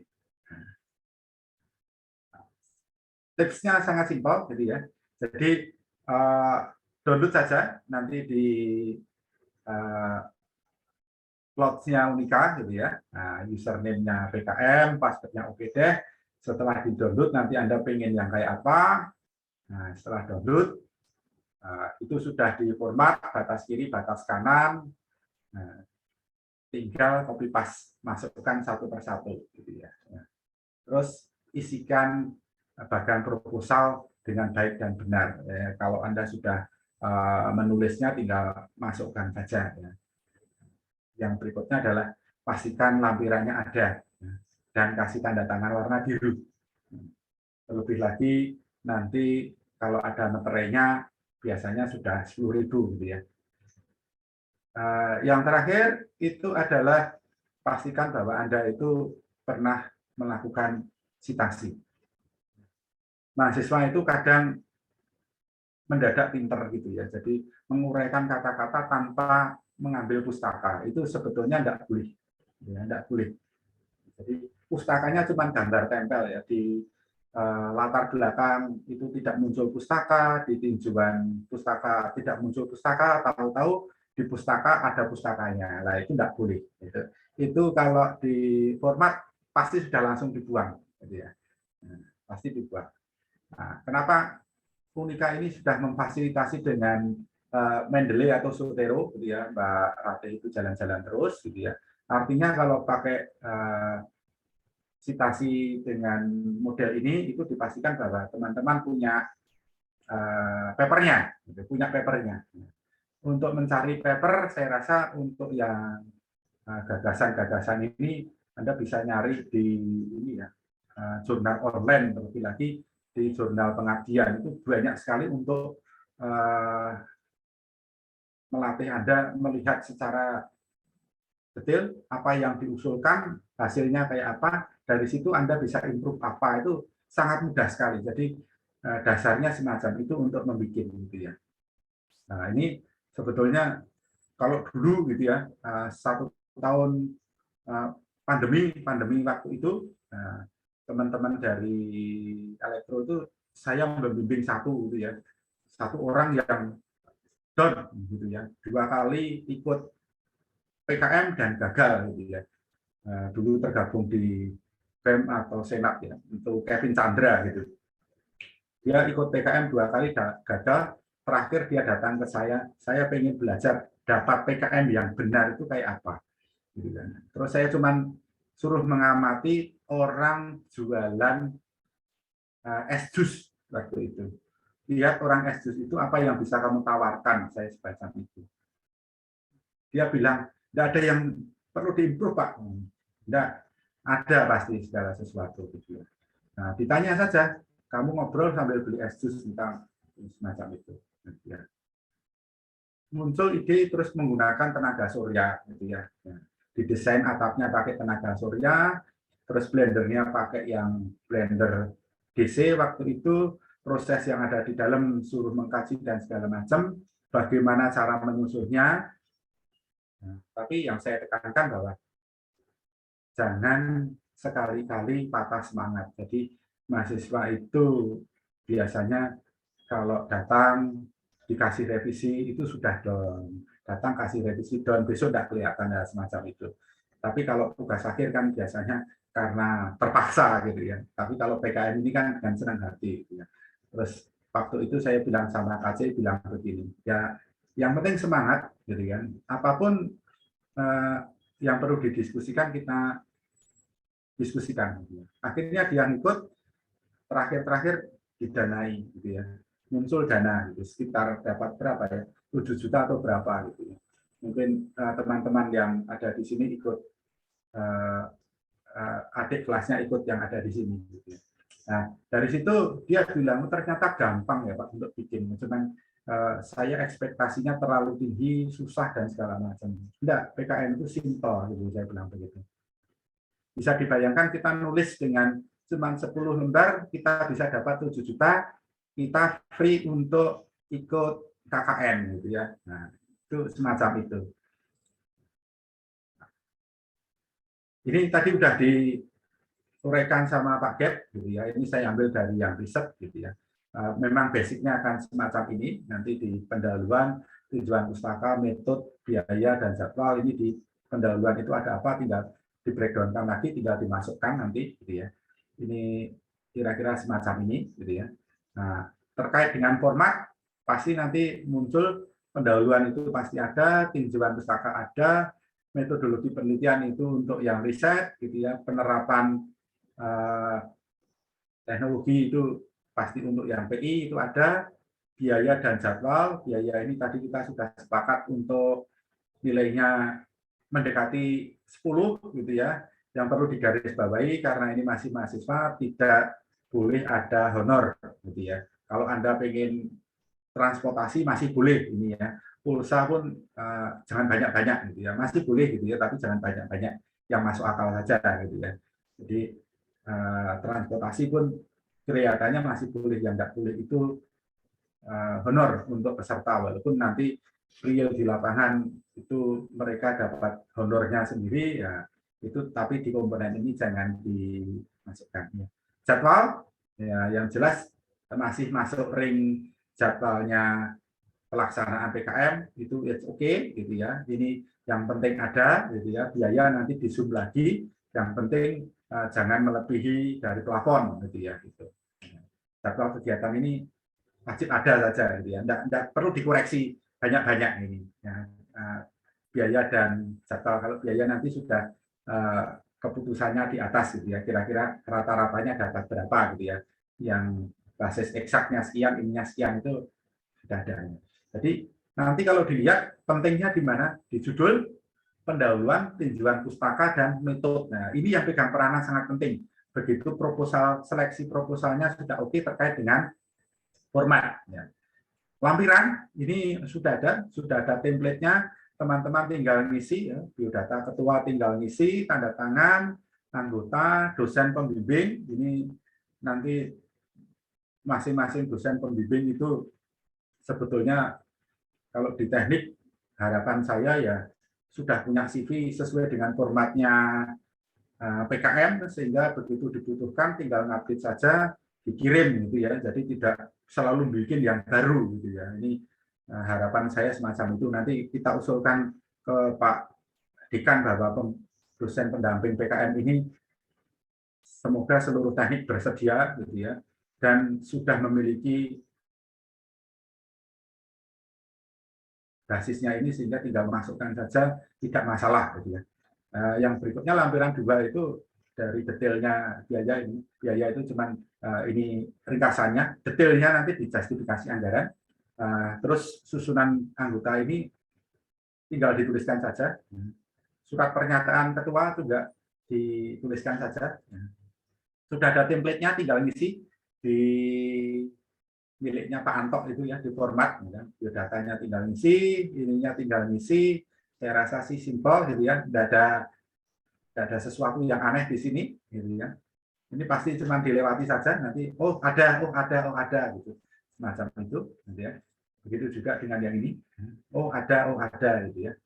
Nah, ini kesediaan ini materai 1000 gitu ya, 10.000 sorry, terkait dengan mitra ya, itu nanti kita lihat lebih lanjut apakah membutuhkan mitra atau tidak gitu ya. Untuk yang riset dan KC kelihatannya tidak perlu gitu ya. Kewirausahaan itu biasanya perlu gitu ya.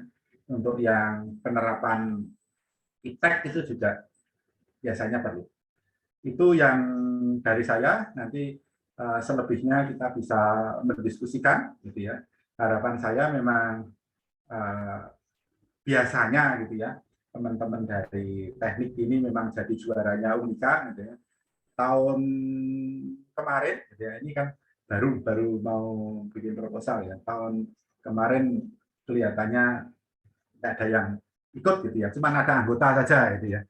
Sehingga ya tahun ini kalau boleh paling tidak berkolaborasi gitu ya, teman-teman sipil dan elektro bergabung sehingga bisa memunculkan nuansa bahwa PKM ini menyenangkan. Itu yang perlu digarisbawahi gitu ya. Sehingga kalau bisa dieksplor PKM ini bisa menggantikan KKN, bisa dapat uang, terlebih lagi nanti bisa difasilitasi dengan kegiatan-kegiatan yang lain akan menyenangkan semacam itu ya. Unika sudah relatif baik karena bagi mereka yang menerima beasiswa Sanjoyo kan diminta untuk bikin PKM. Tetapi kelihatannya hasilnya juga masih nol besar gitu ya. Mereka yang dapat beasiswa Sanjoyo pun kalau saya mengamati beberapa tahun ini tidak ada yang lolos PKM gitu. Ini guyonan saya semacam ini. Pasti ada something wrong dengan Unika ya. Sebagai penutup dari saya,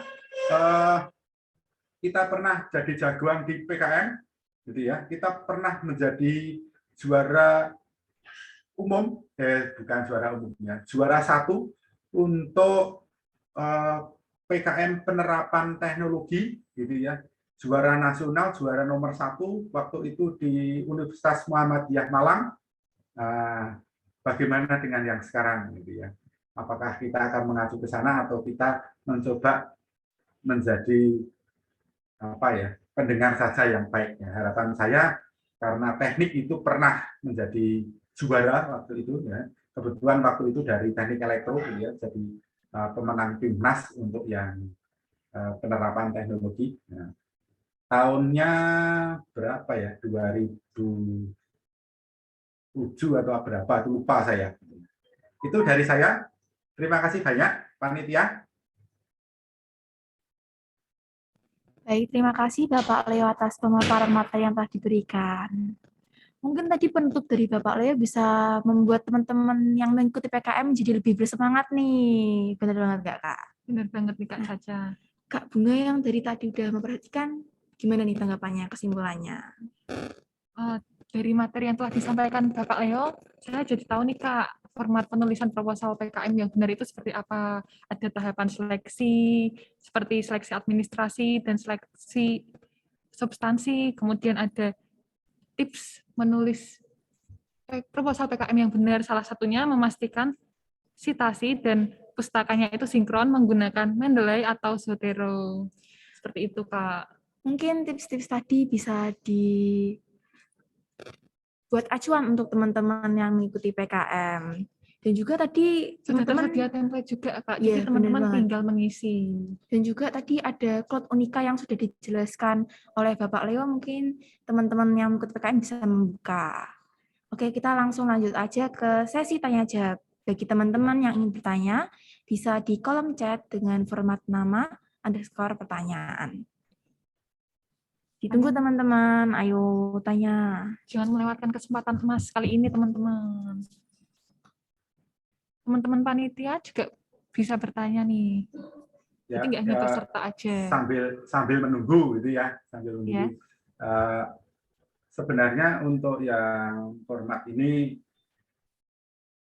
nantinya akan beberapa tahap prosesnya di Unika gitu ya. Biasanya pembimbing yang ada sekarang ini tidak begitu memperhatikan format gitu ya. Itu sebetulnya agak sedikit fatal gitu ya. Kenapa semacam itu?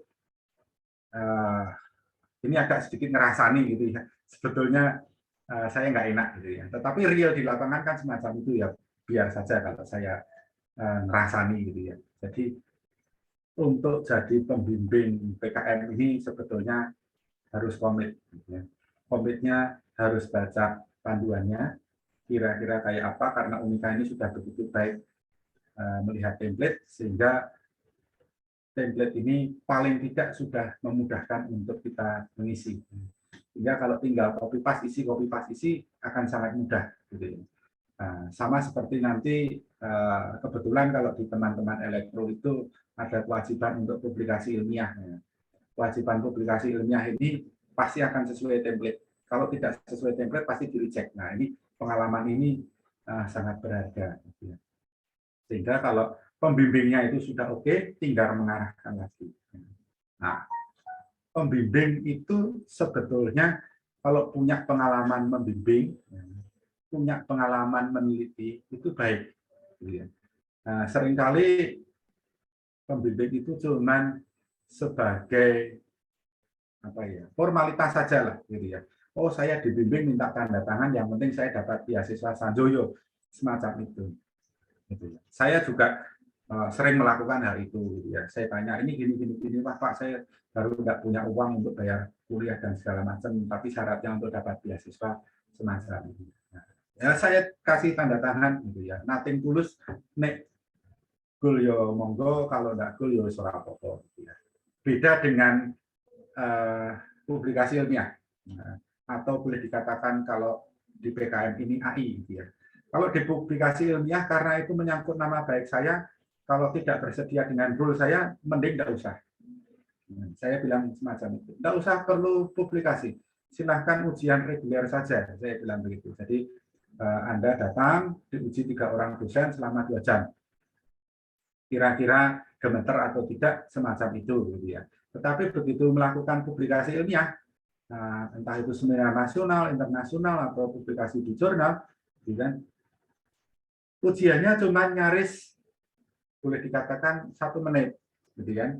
Begitu masuk di ruangan, ketua sidang membuka bahwa menerangkan bahwa saudara ini telah melakukan publikasi ilmiah, buktinya ini, gitu, papernya ini, sertifikatnya ini, acceptance-nya ini, gitu ya, bukti revisinya semacam ini, sudah pernyataan diterima ini atau masih revisi semacam ini sudah kita anggap lulus. Nah, ada yang perlu tanya enggak, gitu kan? Nah, kalau ada dosen yang tanya, dijawab. Itu pun tanyanya tidak konten, gitu ya. Nah, artinya biasa nanyanya ini yang bayar siapa, dari penelitian apa, gitu ya. Itu biasanya pembimbingnya yang jawab. Gitu ya. Artinya mahasiswa itu cuma datang formalitas menebar pesona saja untuk lulus, gitu ya. Itu harapan saya itu sebetulnya dari sinilah, dari PKN ini mereka ikut dengan serius, nanti kuliahnya pasti akan cepat, gitu ya. Nah, itu pengalaman itu muncul di angkatan berapa nih? Berarti 2018, gitu ya. 2018 ini mereka sudah mengerjakan tugas akhir dan selesai. Beberapa bimbingan saya tinggal publikasi ilmiah. Saya menawarkan, please nggak usah publikasi ilmiah, tapi ujian saja. Enggak, Pak, saya pinginnya publikasi ilmiah, gitu ya. Beberapa bimbingan saya bersikeras publikasi ilmiah. Dan kalau publikasi ilmiah, ya saya minta karena nama saya ada di situ, nanti kalau saya dapat hibah lagi ya yang bayar saya ya wajib mengikuti rule-nya. Malu-maluin nanti kalau enggak. Itu guyonan saya semacam itu. Nah, ini kalau bisa diterapkan di PKM ini akan sangat-sangat bermanfaat. Lebih lagi sebetulnya teknik ini kan gudangnya teknologi semacam itu kan bisa diterapkan. Jangan yang muluk-muluk, yang simpel-simpel saja ngolahnya gitu ya. Nah, kalau tadi mau ngolah limbah air AC itu lakukan bertahap, ya, lakukan bertahap gitu ya. Jadi kalau wah saya nih sekarang sudah semester atas, tapi saya masih pengen gitu ya, silahkan ditulis pinjam nama adik kelas gitu ya untuk membuktikan bahwa saya perlu membuktikan hal ini gitu ya. Itu yang kita lakukan di elektro. Kakak kelas yang sudah hampir lulus itu pinjam nama adik kelas gitu, sehingga kalau adik kelasnya itu goal nanti ada semangat baru gitu ya. Nah, itu Erik dan kawan-kawan itu dulu dipinjam nama oleh KC itu. Nah, jadi ketuanya Erik itu kalau tidak salah itu. Kok Erik ya? Rahmat gitu ya. Ada Rahmat, ada Erik gitu. Ketua sebetulnya yang bikin KC gitu ya. Begitu proses itu pun ya ada dalam dibalik semua itu ya. Jadi waktu online tanya jawab, yang jawab bukan ketuanya, yang jawab yang seniornya gitu ya. Ini guyonan saya, paling tidak semangatnya sampai di situ. Silahkan kalau ada yang mau tanya. Terima kasih Pak Leo atas reminder-nya nih. Teman-teman jangan sampai lupa ya reminder yang telah diberikan oleh Bapak Leo. Nah, ini sepertinya udah ada pertanyaan nih Pak dari Kak Dimas. Izin bertanya Pak, barangkali ada topik yang bisa diangkat untuk proposal PKM dari KP saya Pak. Off-grid atau on-grid? Terima kasih Pak. Kepada Bapak Leo, kami persilakan untuk menjawab. Ya, kalau saya sih jawabannya simpel gitu ya. Perlu jalan-jalan, gitu ya. Perlu jalan-jalan sehingga perlu memilih tipe PKM, gitu ya. Contoh praktis begini, KP-nya kan banyak nih, ada off-grid, ada on-grid, gitu ya. Nah, saya itu masang off-grid di Delik Sari, gitu ya. Itu saya dapat hibah 50 juta, gitu ya. Yang saya pasang sama persis yang kamu pasang, gitu kan.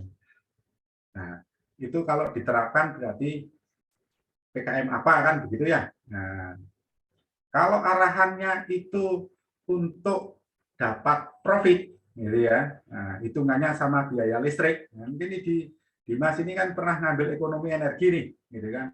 Energi yang didapat sekian berarti bisa menggantikan listrik sekian, terus investnya sekian, nanti balik modalnya sekian, gitu kan. Nah, TDL-nya itu kira-kira nanti naik, turun atau enggak, gitu kan. Itu berarti nanti ada yang namanya penerapan teknologi perlu dipasang, gitu ya. Nilai ekonominya sekian, gitu ya. Kalau mau masuk ke riset, gitu ya. Kalau mau masuk ke riset perlu ditambahkan segala sesuatu. Bisa enggak yang off-grid itu, ya, digabungkan sama miliknya PLN, gitu.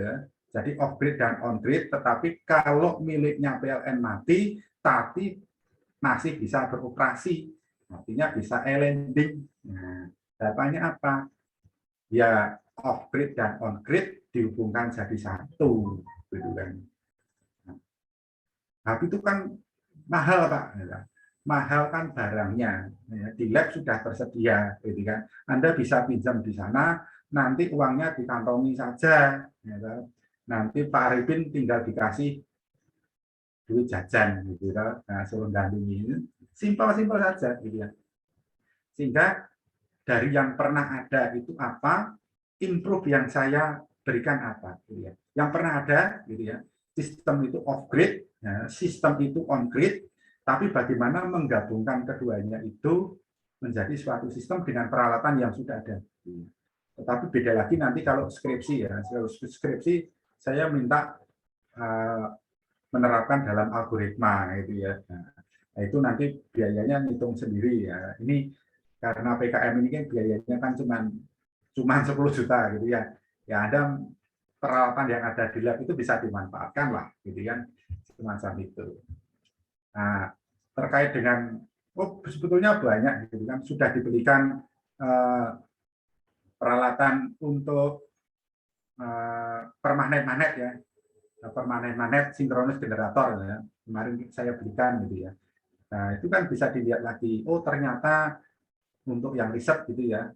Nah, kalau pembebanannya itu nanti DC langsung gitu ya, sudah ngambil mata kuliahnya Pak Slamet itu kualitas daya, nanti muncul namanya komponen-komponen yang tidak diinginkan.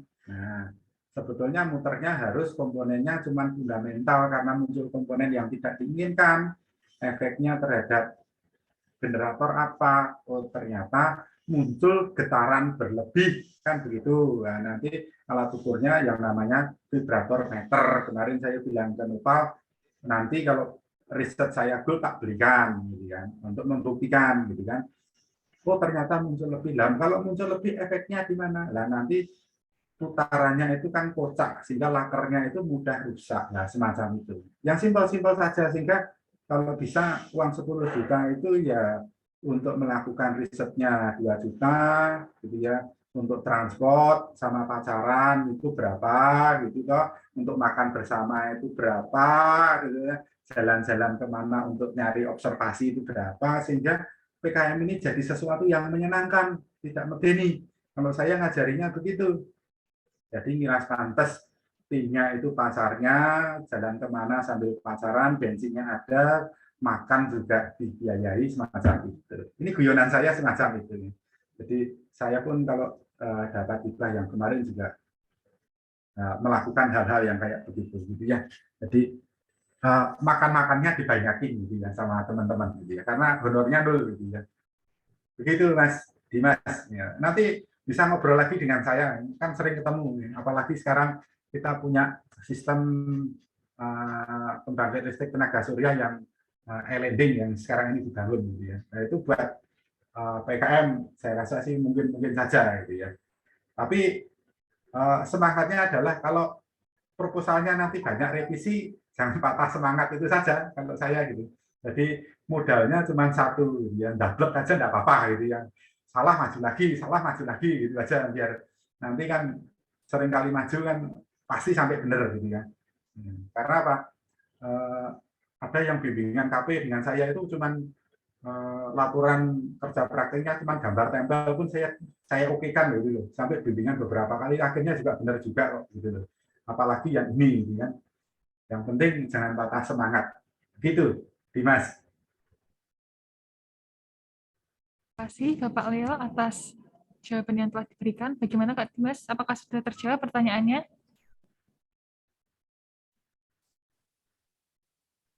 Sepertinya sudah nih Kak. Oke, teman-teman, bagi teman-teman yang masih ingin bertanya mungkin masih bisa nih teman-teman.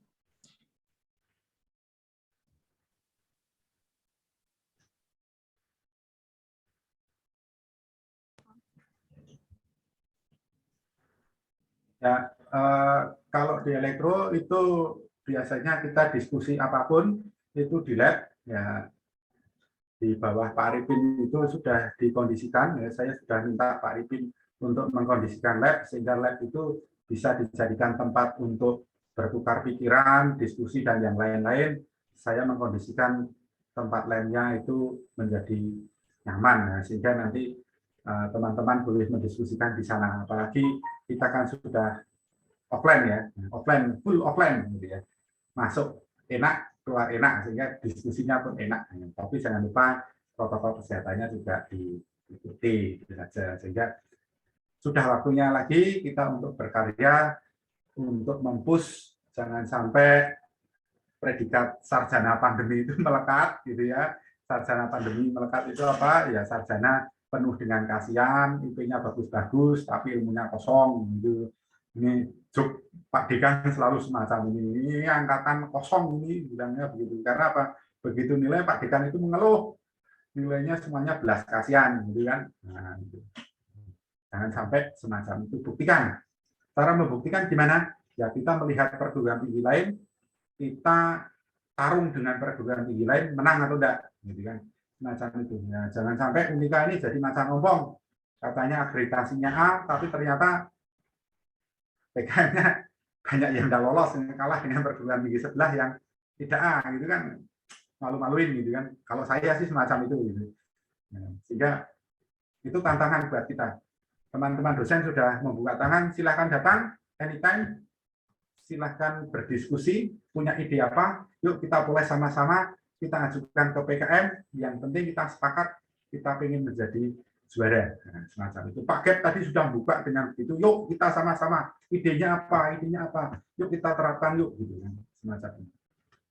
Nah, karena apa? Bapak Dekan itu selalu bilang, harapannya di Pak Gap, karena yang masih muda dan bersemangat, gitu. Harapan saya juga sama di elektro itu ya Pak Arifin, ya, saya ini sudah setengah tua, gitu ya, umur sudah 45, tapi ya sudah oke, gitu ya, dikasih ini oke, sebetulnya karena saya di penelitian, tapi ya tidak apa-apa karena beberapa kali memang saya membimbing PKM, gitu ya.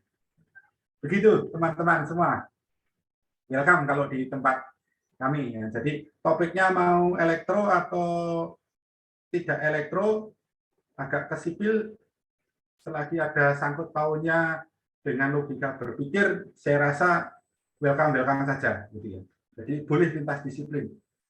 Mungkin tadi yang pengolahan air, nanti kalau butuh sentuhan teknologi sedikit, mau datang ke elektro, silahkan, ya, silahkan.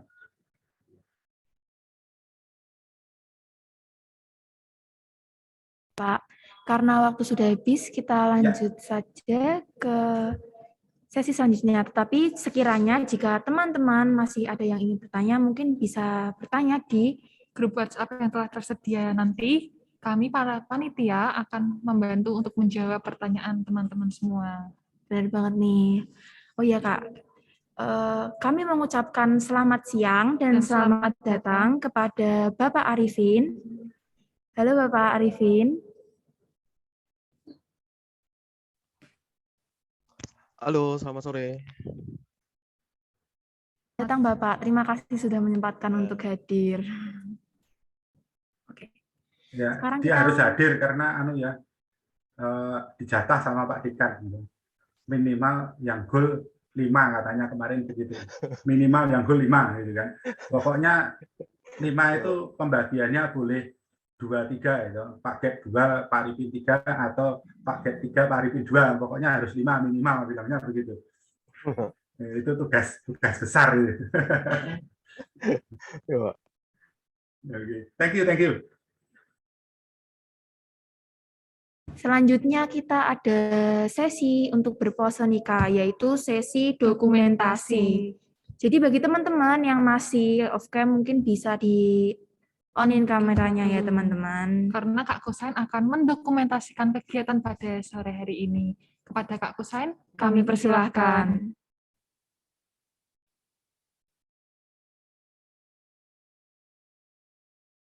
Halo, cek. Selamat sore teman-teman.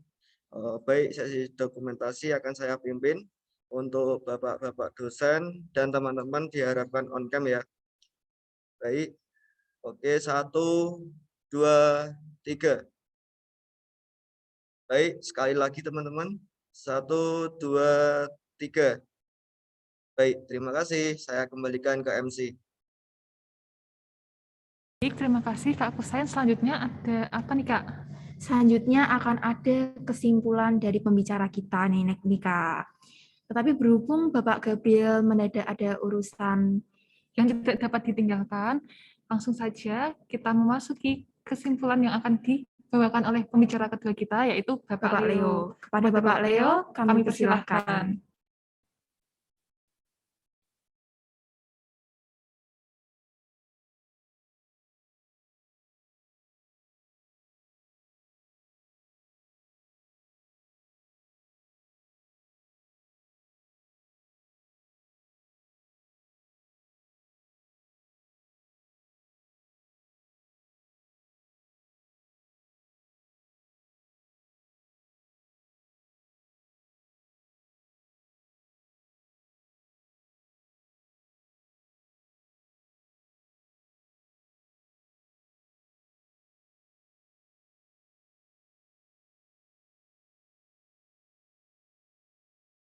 Mohon ditunggu sebentar ya teman-teman, sepertinya ada kendala dari Bapak Leo.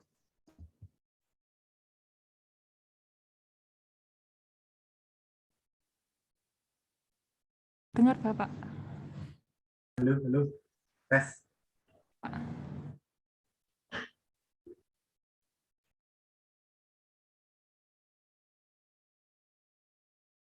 Silakan Bapak Leo dipersilakan untuk memberikan kesimpulan acara pada siang hari ini. Oke, ya. Kesimpulan hari ini, yang penting bagi teman-teman semua, itu silahkan nanti mengeksplorasi diri, perlu jalan-jalan, perlu melihat kondisi di sekitar kita, silahkan lihat YouTube, ide dan gagasan silahkan dimunculkan. Nah, kalau nanti kira-kira ide dasar itu sudah ada, bisa langsung didiskusikan dengan dosen, gitu ya. Pak Gep boleh, Pak Arifin boleh, siapa saja boleh, termasuk Pak David, gitu ya. Mungkin idenya akan nanti dikemas, sehingga dari ide itu nanti akan dituangkan ke dalam proposal PKM. Semangat, cuman 10 lembar. Nah, saya bilangnya begitu, cuman 10 lembar, hasilnya banyak. Ya. Bisa dapat duit, bisa bebas KKN atau KKU. Sehingga kegiatan ini menunjukkan bahwa Anda semua adalah insan mahasiswa Unika yang berprestasi. Jangan malu dengan perguruan tinggi lain, buktikan bahwa Anda ini benar-benar terakreditasi A. Begitu, terima kasih banyak. Selamat siang. Bapak Leo atas kesimpulan yang telah diberikan. Kami ingin menginfokan bagi teman-teman yang mungkin belum memiliki dosen pembimbing, mungkin bisa bertanya ke panitia siapa saja dosen yang bisa dijadikan untuk dosen pembimbing. Dan juga teman-teman mengingatkan nih, ada absen terakhir, yaitu di kolom chat. Perlu diingat ya teman-teman, link absensi di awal dan di akhir acara itu berbeda. Jadi jangan sampai terlewat ya teman-teman. Sayang sekali nih teman-teman kalau teman-teman sampai kelewatan dan nggak bisa mendapatkan e-sertifikat. Oke Kak Caca, selanjutnya ada apa nih? Selanjutnya akan ada Mars Unika Sugio Pranoto. Jadi untuk para hadirin dipersilahkan untuk bersikap siap dengan tangan kanan mengepal di dada sebelah kiri.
Baik, para hadirin dapat kembali ke sikap semula.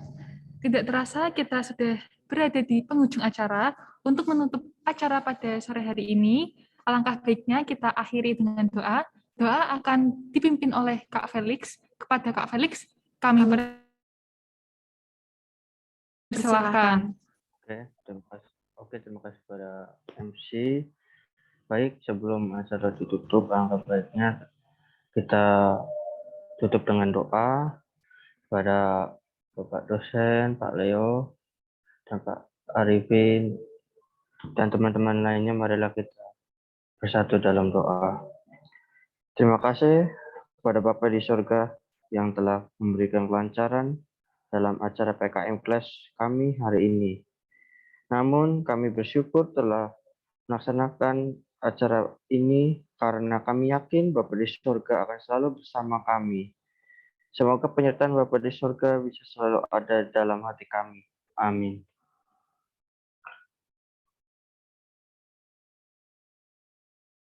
Baik, terima kasih Kak Felix. Wah, sekarang kita udah ada di penghujung acara nih Kak. Teman-teman gimana nih? Masih pada semangat apa enggak nih? Pastinya masih dong, Kak. Sayang sekali nih teman-teman, acara sudah berakhir. Tapi tenang aja Kak, masih ada di hari kedua, yaitu tanggal 12 Februari 2022. Kita mau ngapain sih Kak di hari kedua itu? Nah, di hari kedua itu akan ada agenda pengecekan finalisasi proposal PKM dari teman-teman setiap kelompok nih. Dan juga pastinya akan dihadiri oleh dua pembicara kita tadi, yaitu Bapak Gabriel dan Bapak Leo. Jadi teman-teman jangan sampai ketinggalan, jangan sampai nggak hadir ya teman-teman. Kami mengucapkan terima kasih pada Bapak Leo, Bapak Gabriel, dan Bapak Arifin yang telah hadir dan menyempatkan waktunya untuk menghadiri PKM kelas 2022 hari ini. Dan juga kami mengucapkan terima kasih untuk teman-teman peserta yang telah mengikuti PKM kelas 2022. Kami selaku MC dan perwakilan panitia mohon maaf jika ada salah kata atau perbuatan yang kurang berkenan. Kiranya itu saja teman-teman. Untuk para hadirin diperkenankan meninggalkan platform sampai bertemu kembali di tanggal 12 Februari 2022. Dadah teman-teman, jangan sampai nggak hadir ya. Stay healthy everyone, stay focused on project, and don't forget to pray to God. Makasih semuanya.